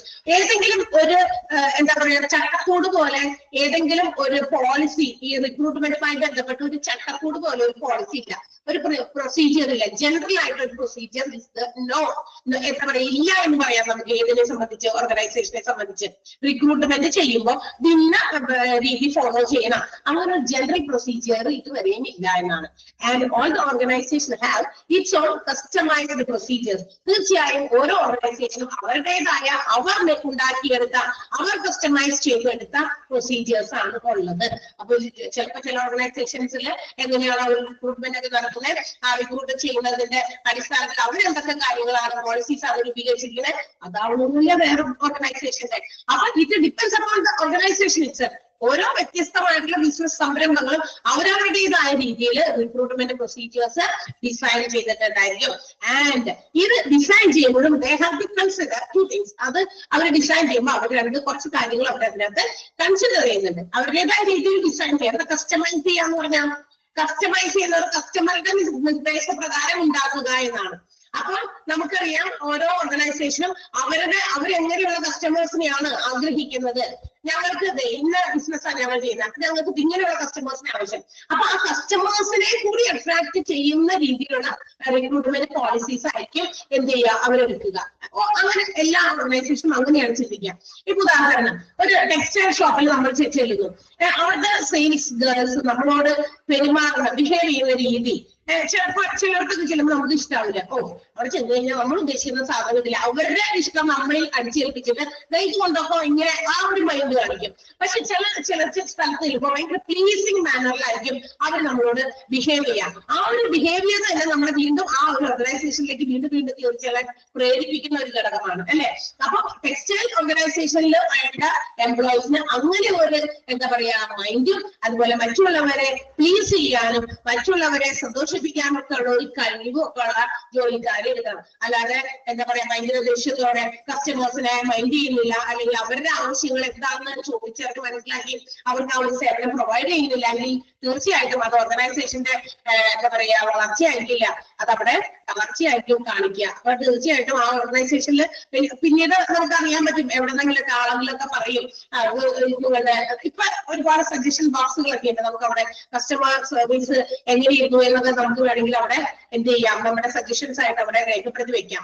അപ്പൊ അങ്ങനെ ഉണ്ടെങ്കിൽ അവരതൊക്കെ മെയിൻറ്റെയിൻ ചെയ്യും. ചിലപ്പോൾ അവരൊക്കെ പറഞ്ഞു വിടും, അവരുടേതായ രീതിയിൽ നല്ല ആളുകളെ കൊണ്ടുവരാനൊക്കെ അവർ നോക്കും. അതൊക്കെ അത് ഓരോ ഓർഗനൈസേഷനും ഡിപ്പെൻഡ് ചെയ്യുന്നു എന്നാണ് ഞാൻ ഉദ്ദേശിച്ചത്. പക്ഷേ എങ്കിലും ചില കാര്യങ്ങൾ എല്ലാവരും കോമൺ ആയിട്ട് ഫോളോ ചെയ്യുന്ന കാര്യമുണ്ട്. ദാറ്റ് മീൻസ് ദ ക്വാണ്ടിറ്റി, എത്ര ജോലിക്കാരെ വേണം, ഡിസൈഡ് ക്വാണ്ടിറ്റി, എത്ര ആൾക്കാരെ എംപ്ലോയീസ് വേണം, അവർക്ക് വേണ്ട ക്വാളിറ്റീസ്, ആ മാൻ പവറിന്റെ എംപ്ലോയീസിന്റെ ക്വാളിറ്റി എന്തായിരിക്കണം, and also at the minimum cost. എന്ന് വെച്ചാൽ എന്താ, ഏറ്റവും കുറഞ്ഞ ശമ്പളം ഓഫർ ചെയ്ത് കൂടുതൽ എംപ്ലോയീസിനെ അട്രാക്ട് ചെയ്യുന്നതാണ് ബിസിനസ്സുകാരന്റെ അല്ലെങ്കിൽ എംപ്ലോയറുടെ ഒരു കഴിവ് എന്ന് പറയുന്നത്. അതായിരിക്കും ആരുടെ കഴിവ്. ഓക്കെ, ഞാൻ ഓഫർ ചെയ്യുന്നത് വളരെ കുറച്ചുള്ള സാലറി ആണെങ്കിലും കമ്പയർഡ് ടു അതർ ഓർഗനൈസേഷൻസ്, പക്ഷേ എങ്കിലും മോർ എംപ്ലോയീസ് നമ്മുടെ സ്ഥാപനത്തെ നോക്കി അട്രാക്റ്റഡ് ആയിട്ട് വരുന്നുണ്ട്. അതിന്റെ കാരണം എന്തായിരിക്കും, ഫാക്ടേഴ്സ്, അത് അവിടെ കണ്ട മറ്റേതെങ്കിലും നല്ല പോസിറ്റീവ് ആയിട്ടുള്ള ചില ഘടകങ്ങൾ കണ്ടിട്ടായിരിക്കാം എംപ്ലോയീസ് അത്രയും അട്രാക്റ്റഡ് ആയിട്ട് വരുന്നത്. അപ്പൊ നമ്മൾ ശമ്പളം ഓഫർ ചെയ്യാൻ പോയി കഴിഞ്ഞാൽ ഇത്രയും ഞാൻ തരുമെന്ന് വാശി പിടിക്കാനല്ല, അവരുടെ ജോലിക്കനുസരിച്ച് റീസണബിൾ ആയിട്ടുള്ള ഒരു സാലറി പ്രൊവൈഡ് ചെയ്യും. അപ്പൊ മിനിമം പോസിബിൾ കോസ്റ്റില് എത്രയും ക്വാണ്ടിറ്റിയിലുള്ള എംപ്ലോയീസ് വേണമെന്ന് എല്ലാ ഓർഗനൈസേഷനും തീരുമാനിക്കും. ബാക്കി കാര്യങ്ങളൊക്കെ ഡിപ്പെൻഡ്സ് അപ്പോൺ ദ ഓർഗനൈസേഷന്റെ തീരുമാനങ്ങൾക്ക് വിട്ടുകൊടുക്കുന്നു. ബിക്കോസ് അത് അവരുടെ കസ്റ്റമൈസ്ഡ് ആയിട്ടുള്ള പ്രൊസീജിയേഴ്സ് ഫോളോ ചെയ്തായിരിക്കും റിക്രൂട്ട്മെന്റുകൾ നടത്തുക. ക്ലിയർ ആയോ? എന്താണ് റിക്രൂട്ട്മെന്റ് ഓർഗനൈസേഷൻ? മനസ്സിലാവാത്തവരുണ്ടെങ്കിൽ പെട്ടെന്ന് പറയാൻ പറയണം, അല്ലെങ്കിൽ നമ്മൾ അടുത്തതിലേക്ക് പോകും. ബിക്കോസ് എനിക്ക് ഇപ്പോഴത്തെ സെറ്റിൽ ഇരിക്കുന്ന അവിടെ കമ്പടുന്നത് കാണുന്നുണ്ട്, ഇവിടെ ആരും ചെയ്യാത്തത് കൊണ്ട് നമുക്കറിയില്ല എന്താണെന്ന്. ഓക്കെ, ക്ലിയർ ആണല്ലോ? Next one, fourth of man power requirements. അപ്പൊ നമ്മൾ റിക്രൂട്ട്മെന്റ് പോളിസി എങ്ങനെയാണ് എംപ്ലോയീസിനെ ഹയർ ചെയ്യുന്നത്, അത് ബേസ് ചെയ്യുന്നത് 4 പ്രിൻസിപ്പിൾസിലാണെന്ന് പറഞ്ഞു. അതിനുശേഷം റിക്രൂട്ട്മെന്റിന്റെ അറേഞ്ച്മെന്റ്, ഓർഗനൈസേഷൻ കസ്റ്റമൈസ്ഡ് ആയിട്ടുള്ള ഓരോ ഓർഗനൈസേഷനും അതിൻ്റെതായ റിക്രൂട്ട്മെന്റ് പോളിസീസ് ആണുള്ളത്. അല്ലാതെ ജനറൽ ആയിട്ട് ഫോളോ ചെയ്യുന്ന ഒരു പ്രൊസീജിയേഴ്സും എല്ലാ ഓർഗനൈസേഷനും വേണ്ടിയില്ല. പക്ഷെ അത് ബേസ് ചെയ്യുന്നത് quantity of employees, quality of man power and also minimum possible cost, ഇതൊക്കെ ബേസ് ചെയ്തിട്ടാണ്. ഇനി ഫോർകാസ്റ്റിംഗ് ഓഫ് മാൻ പവർ ആണ്. ഇനി നമുക്ക് വേണ്ട ആളുകളെ മുൻകൂട്ടി കാണണം, എത്ര ആളുകൾ വേണം, അല്ലെ, ഏതൊക്കെ സ്റ്റാഫുകളെ എവിടെയൊക്കെയാണ് നമുക്ക് വേക്കൻസി ഉള്ളത്, ഇതൊക്കെ കണ്ടെത്തലാണ് ഫോർകാസ്റ്റിംഗ് എന്ന് വിളിക്കുക. അപ്പൊ അതിന് വേണ്ടിയിട്ട് ഓരോ ലൈനിലെ officials, that means line officials means ഓരോ ഫ്ലോറിലെയോ ഓരോ ഡിപ്പാർട്ട്മെന്റിലെയോ പ്രധാനപ്പെട്ട ആളുണ്ടാവുമല്ലോ, അല്ലെ, ഒരു ഓഫീസർ ഉണ്ടായിരിക്കും. ആ officer they have to make some requisitions or intent for recruitment. ഞങ്ങളുടെ ഇന്ന ഡിപ്പാർട്ട്മെന്റില്, ആ ഡിപ്പാർട്ട്മെന്റിൽ ഇന്ന ഒരു വിഭാഗത്തില് ആളുകൾ ഇല്ല, അത് വേക്കന്റ് ആയിട്ട് കിടക്കണം, അവിടെ ഒരു ജോലിക്കാരുടെ കുറവുണ്ട് അല്ലെങ്കിൽ ജോലിക്കാരുടെ കുറവുണ്ട്, അത് ഏത് ഡിപ്പാർട്ട്മെന്റുമായി ബന്ധപ്പെട്ടാണ് അവർക്ക് ഓഫീസർ എന്ത് ചെയ്യണം, ഒരു റിക്വസിറ്റ് അല്ലെങ്കിൽ ഒരു ഇന്റന്റ് പ്ലേസ് ചെയ്യണം. What is intent? എന്താണ് റിക്വസിഷൻ? അഭ്യർത്ഥന. ഞങ്ങളുടെ ഡിപ്പാർട്ട്മെന്റില് ഇപ്പൊ നമ്മളെ ഇവിടെ ടീച്ചേഴ്സ് ഇത്ര പേരുണ്ട്, അപ്പൊ നമ്മൾ ഇത്രയും ടീച്ചേഴ്സ് ഉണ്ട്, ഏതെങ്കിലും ക്ലാസ്സുകൾ ചിലപ്പോ എന്തെങ്കിലും ക്ലാഷ് വരികയോ അല്ലെങ്കിൽ ഏതെങ്കിലും ക്ലാസ്സിലെ ടീച്ചേഴ്സ് കയറാൻ പറ്റാതെ ആവുകയോ ചെയ്തു കഴിയുമ്പോൾ നമ്മൾ പറയുന്നത് ഇങ്ങനെയൊക്കെ ഞങ്ങൾ കുറച്ച് ദിവസം അഡ്ജസ്റ്റ് ചെയ്തു, പക്ഷേ സ്റ്റിൽ ഒരു ടീച്ചറിന്റെ കുറവ് ഇവിടെയുണ്ട്. അതുകൂടിയും നമ്മൾ എന്താ പറയാ കറക്റ്റ് ചെയ്താൽ മാത്രമാണ് ഇവിടെ ഒരു സ്മൂത്ത് ആയിട്ട് ക്ലാസ്സുകളൊന്നും തന്നെ മിസ്സാകാതൊക്കെ കൊടുക്കാൻ പറ്റുള്ളൂ. അപ്പൊ നമ്മൾ ഇതെയും അറിയിക്കണം. അതല്ലാതെ മാനേജ്മെന്റിന് ചിലപ്പോൾ അതിനെ കുറിച്ച് വ്യക്തമായ ധാരണ ഉണ്ടാവില്ല. അപ്പൊ നമ്മൾ അറിയിക്കും there is a vacancy, so we have to place a request. അതിന് വേണ്ടിയിട്ടുള്ള ഒരു അഭ്യർത്ഥന നമ്മൾ ആ ലൈൻ ഒഫീഷ്യൽസ്, ഓരോ ഡിപ്പാർട്ട്മെന്റ് ആയിരിക്കാം, ചിലപ്പോൾ ലൈൻ ഫ്ലോറിലുള്ളവരായിരിക്കാം, അതാത് ഡിപ്പാർട്ട്മെന്റുകൾ ഓരോ റിക്വസിഷൻ വെക്കുന്നു. And these intent should be checked. ഈ പറയുന്ന ഇന്റന്റ് വാങ്ങുന്നു, നോക്കുന്നു, അതിനകത്ത് ഏതൊക്കെ ഡിപ്പാർട്ട്മെന്റിലെ ഏതൊക്കെ ബ്രാഞ്ചസിൽ ആണ് എന്താ പറയാ ഒഴിവ് എന്ന് നോക്കുന്നു. And if it is found correct, ഇത് പറഞ്ഞിരിക്കുന്ന കാര്യങ്ങൾ ശരിയാണല്ലോ, ഇവിടെ ഒരു ഒഴിവുണ്ട് അല്ലെങ്കിൽ അവിടെ ഒരു അഭാവം ഉണ്ടെന്ന് മനസ്സിലാക്കി കഴിഞ്ഞാൽ they have to make proportions for the recruitment. അതിന് വേണ്ടിയിട്ടുള്ള അറേഞ്ച്മെന്റ് ചെയ്യുന്നു. ആ അറേഞ്ച്മെന്റ് ചെയ്യുന്ന സമയത്ത് റിക്രൂട്ട് ചെയ്യാനുള്ള അറേഞ്ച്മെന്റുകൾ ചെയ്യും. അപ്പൊ റിക്രൂട്ട്മെന്റ് ചെയ്യാനുള്ള അറേഞ്ച്മെന്റ് ചെയ്യുന്ന സമയത്ത് they have to decide, അതിനെ കുറിച്ച് കുറച്ച് തീരുമാനങ്ങൾ എടുക്കണം. വാട്ട് വിൽ ബി ഇനീഷ്യൽ പേ, എന്ത് പേയ്മെന്റ് ഓഫർ ചെയ്യാം, ഇത്ര രൂപ സാലറി തരാം, ഇന്ന ജോലിക്ക് ഒരാളെ ആവശ്യമുണ്ടെന്ന് കൊടുക്കുമ്പോൾ അത് സാലറി ഓഫർ ചെയ്യണമല്ലോ. അപ്പൊ ഇനീഷ്യൽ പേയ്മെന്റ്, പിന്നെ മറ്റ് സ്റ്റേജ് എന്ന് വെച്ചാൽ PF മറ്റേതെങ്കിലും BRS അലവൻസോ അങ്ങനെയുള്ള കാര്യങ്ങളൊക്കെ ഉണ്ടെങ്കിൽ, അങ്ങനെയുള്ള അലവൻസസ് എന്തൊക്കെ ഉണ്ടെങ്കിൽ അതൊക്കെ നേരത്തെ കൂട്ടി ഡിസൈഡ് ചെയ്യാം. And after that job specifications, man specifications, ഓരോ ജോലിക്ക് പ്രത്യേകം ആളുകളെ അല്ലെങ്കിൽ ഇന്ന ആളുടെ ആ പ്രത്യേക ജോലിക്ക് അങ്ങനെ സ്പെസിഫിക്കേഷൻസ് അനുസരിച്ച് അവർക്ക് എന്ത് ചെയ്യാം, നമ്മുടെ ലൈൻ മാനേജേഴ്സുമായിട്ട് അവരുടെ ലൈനിലുള്ള ഓരോ മാനേജേഴ്സുമായിട്ട് കൺസൾട്ട് ചെയ്ത് can decide where to recruit, ഏത് ഭാഗത്ത് എവിടേക്കാണ് റിക്രൂട്ട്മെന്റ് നടത്തുന്നതെന്ന് തീരുമാനിക്കാൻ പറ്റും. അതാണ് forecast of man power requirements. നേരത്തെ കൂട്ടി ഡിസൈഡ് ചെയ്യുക, അതിന് വേണ്ടിയിട്ടുള്ള ഇന്റന്റ് വെക്കുക. ഇന്റന്റിൽ പറഞ്ഞത് കറക്റ്റ് ആണെങ്കിൽ അപ്പോൾ അത് റിക്രൂട്ട്മെന്റ് ചെയ്യാനുള്ള നടപടികൾ സ്വീകരിക്കുന്നു. റിക്രൂട്ട്മെന്റ് ചെയ്യാനുള്ള നടപടികൾ സ്വീകരിക്കുമ്പോൾ ഇനീഷ്യൽ പേയ്മെന്റ്, ബേസിക് ആയിട്ടുള്ള സ്കെയില്, അതുപോലെ തന്നെ അലവൻസസ് അതൊക്കെ ഡിസൈഡ് ചെയ്യുന്നു. ഓക്കെ, അതിനുശേഷമാണ് ജോബ് സ്പെസിഫിക്കേഷൻസും മാൻ സ്പെസിഫിക്കേഷൻസ്, ഏത് ജോലി ഏതാളുകൾക്ക് പ്രത്യേകിച്ച് എന്താ പറയാ അലോട്ട് ചെയ്ത് കൊടുക്കണം എന്നുള്ള കാര്യം അത് കഴിഞ്ഞിട്ടാണ് തീരുമാനിക്കുക. ക്ലിയർ ആയോ? Forecast of man power requirements. അതിന്റെ ഉള്ളിലുള്ളതൊക്കെ നിങ്ങൾ വായിച്ച് മനസ്സിലാക്കാൻ വേണ്ടി ഇത്രയും വ്യക്തമായി പറയുന്നത്. വെറുതെ നമ്മൾ എന്തെങ്കിലും അതിന്റെ സെന്റൻസിന്റെ മീനിങ് മാത്രം പറഞ്ഞിട്ട് കാര്യമില്ല. എന്താണ് സംഭവം ഒന്ന് കണക്ട് ചെയ്യാതെ ഇത്രയും വലിച്ചു നീട്ടിയൊക്കെ പറയാം. Okay, next one, development of sources of recruitment. അടുത്തത് ഡെവലപ്മെന്റ് ഓഫ് സോഴ്സസ്. അപ്പൊ നമ്മൾ റിക്രൂട്ട്മെന്റിന് വേണ്ടിയിട്ടുള്ള അറേഞ്ച്മെന്റുകളൊക്കെ ചെയ്തു. മാൻ പവർ റിക്വയർമെന്റ് എത്രയാണെന്നൊക്കെ നോക്കി കണ്ടെത്തി മനസ്സിലാക്കി. ഇനി അടുത്തത് സോഴ്സ്, എവിടെ നിന്നാണ് നമുക്ക് ഈ റിക്രൂട്ട്മെന്റ് ചെയ്യാൻ പറ്റുക, അതിന്റെ സോഴ്സ് എന്താണ്, എവിടെ നിന്നാണ് ഉറവിടം റിക്രൂട്ട് ചെയ്യാനുള്ള ആളുകളെ സെലക്ട് ചെയ്യാനുള്ള റിക്രൂട്ട്മെന്റ് നടത്താനുള്ള ഉറവിടം എവിടെയാണെന്ന് കണ്ടെത്തുക അല്ലെങ്കിൽ വികസിപ്പിച്ചെടുക്കുക. പ്രധാനമായിട്ടും there are two sources of recruitment. റിക്രൂട്ട്മെന്റുമായി ബന്ധപ്പെട്ട് രണ്ട് സോഴ്സസ് ആണുള്ളത്. ഒന്ന് ഇന്റേണൽ സോഴ്സും മറ്റൊന്ന് എക്സ്റ്റേണൽ സോഴ്സസും. അതൊന്ന് അണ്ടർലൈൻ ചെയ്ത് വെച്ചേക്കാം, അത് വളരെ ഇമ്പോർട്ടന്റ് ആണ്. ഇന്റേണൽ സോഴ്സിൽ വരുന്നത് ഏതാണ്, എക്സ്റ്റേണൽ സോഴ്സസിൽ വരുന്നത് ഏതാണ് എന്ന് ക്ലിയർ ആയോ? ഒന്ന് അണ്ടർലൈൻ ചെയ്യാം. ഇന്റേണൽ സോഴ്സും എക്സ്റ്റേണൽ സോഴ്സും. എന്താണ് ഇന്റേണൽ സോഴ്സ് എന്ന് പറയുന്നത്? That means arrangement or recruitment of employees or personnel who are already in the payroll of the organization. Organizationന്റെ payrollന്റെ ആ ലിസ്റ്റിൽ ഉള്ളവർ തന്നെ. എന്താ payroll എന്ന് പറഞ്ഞാൽ കേട്ടോ? payroll കേട്ടോ?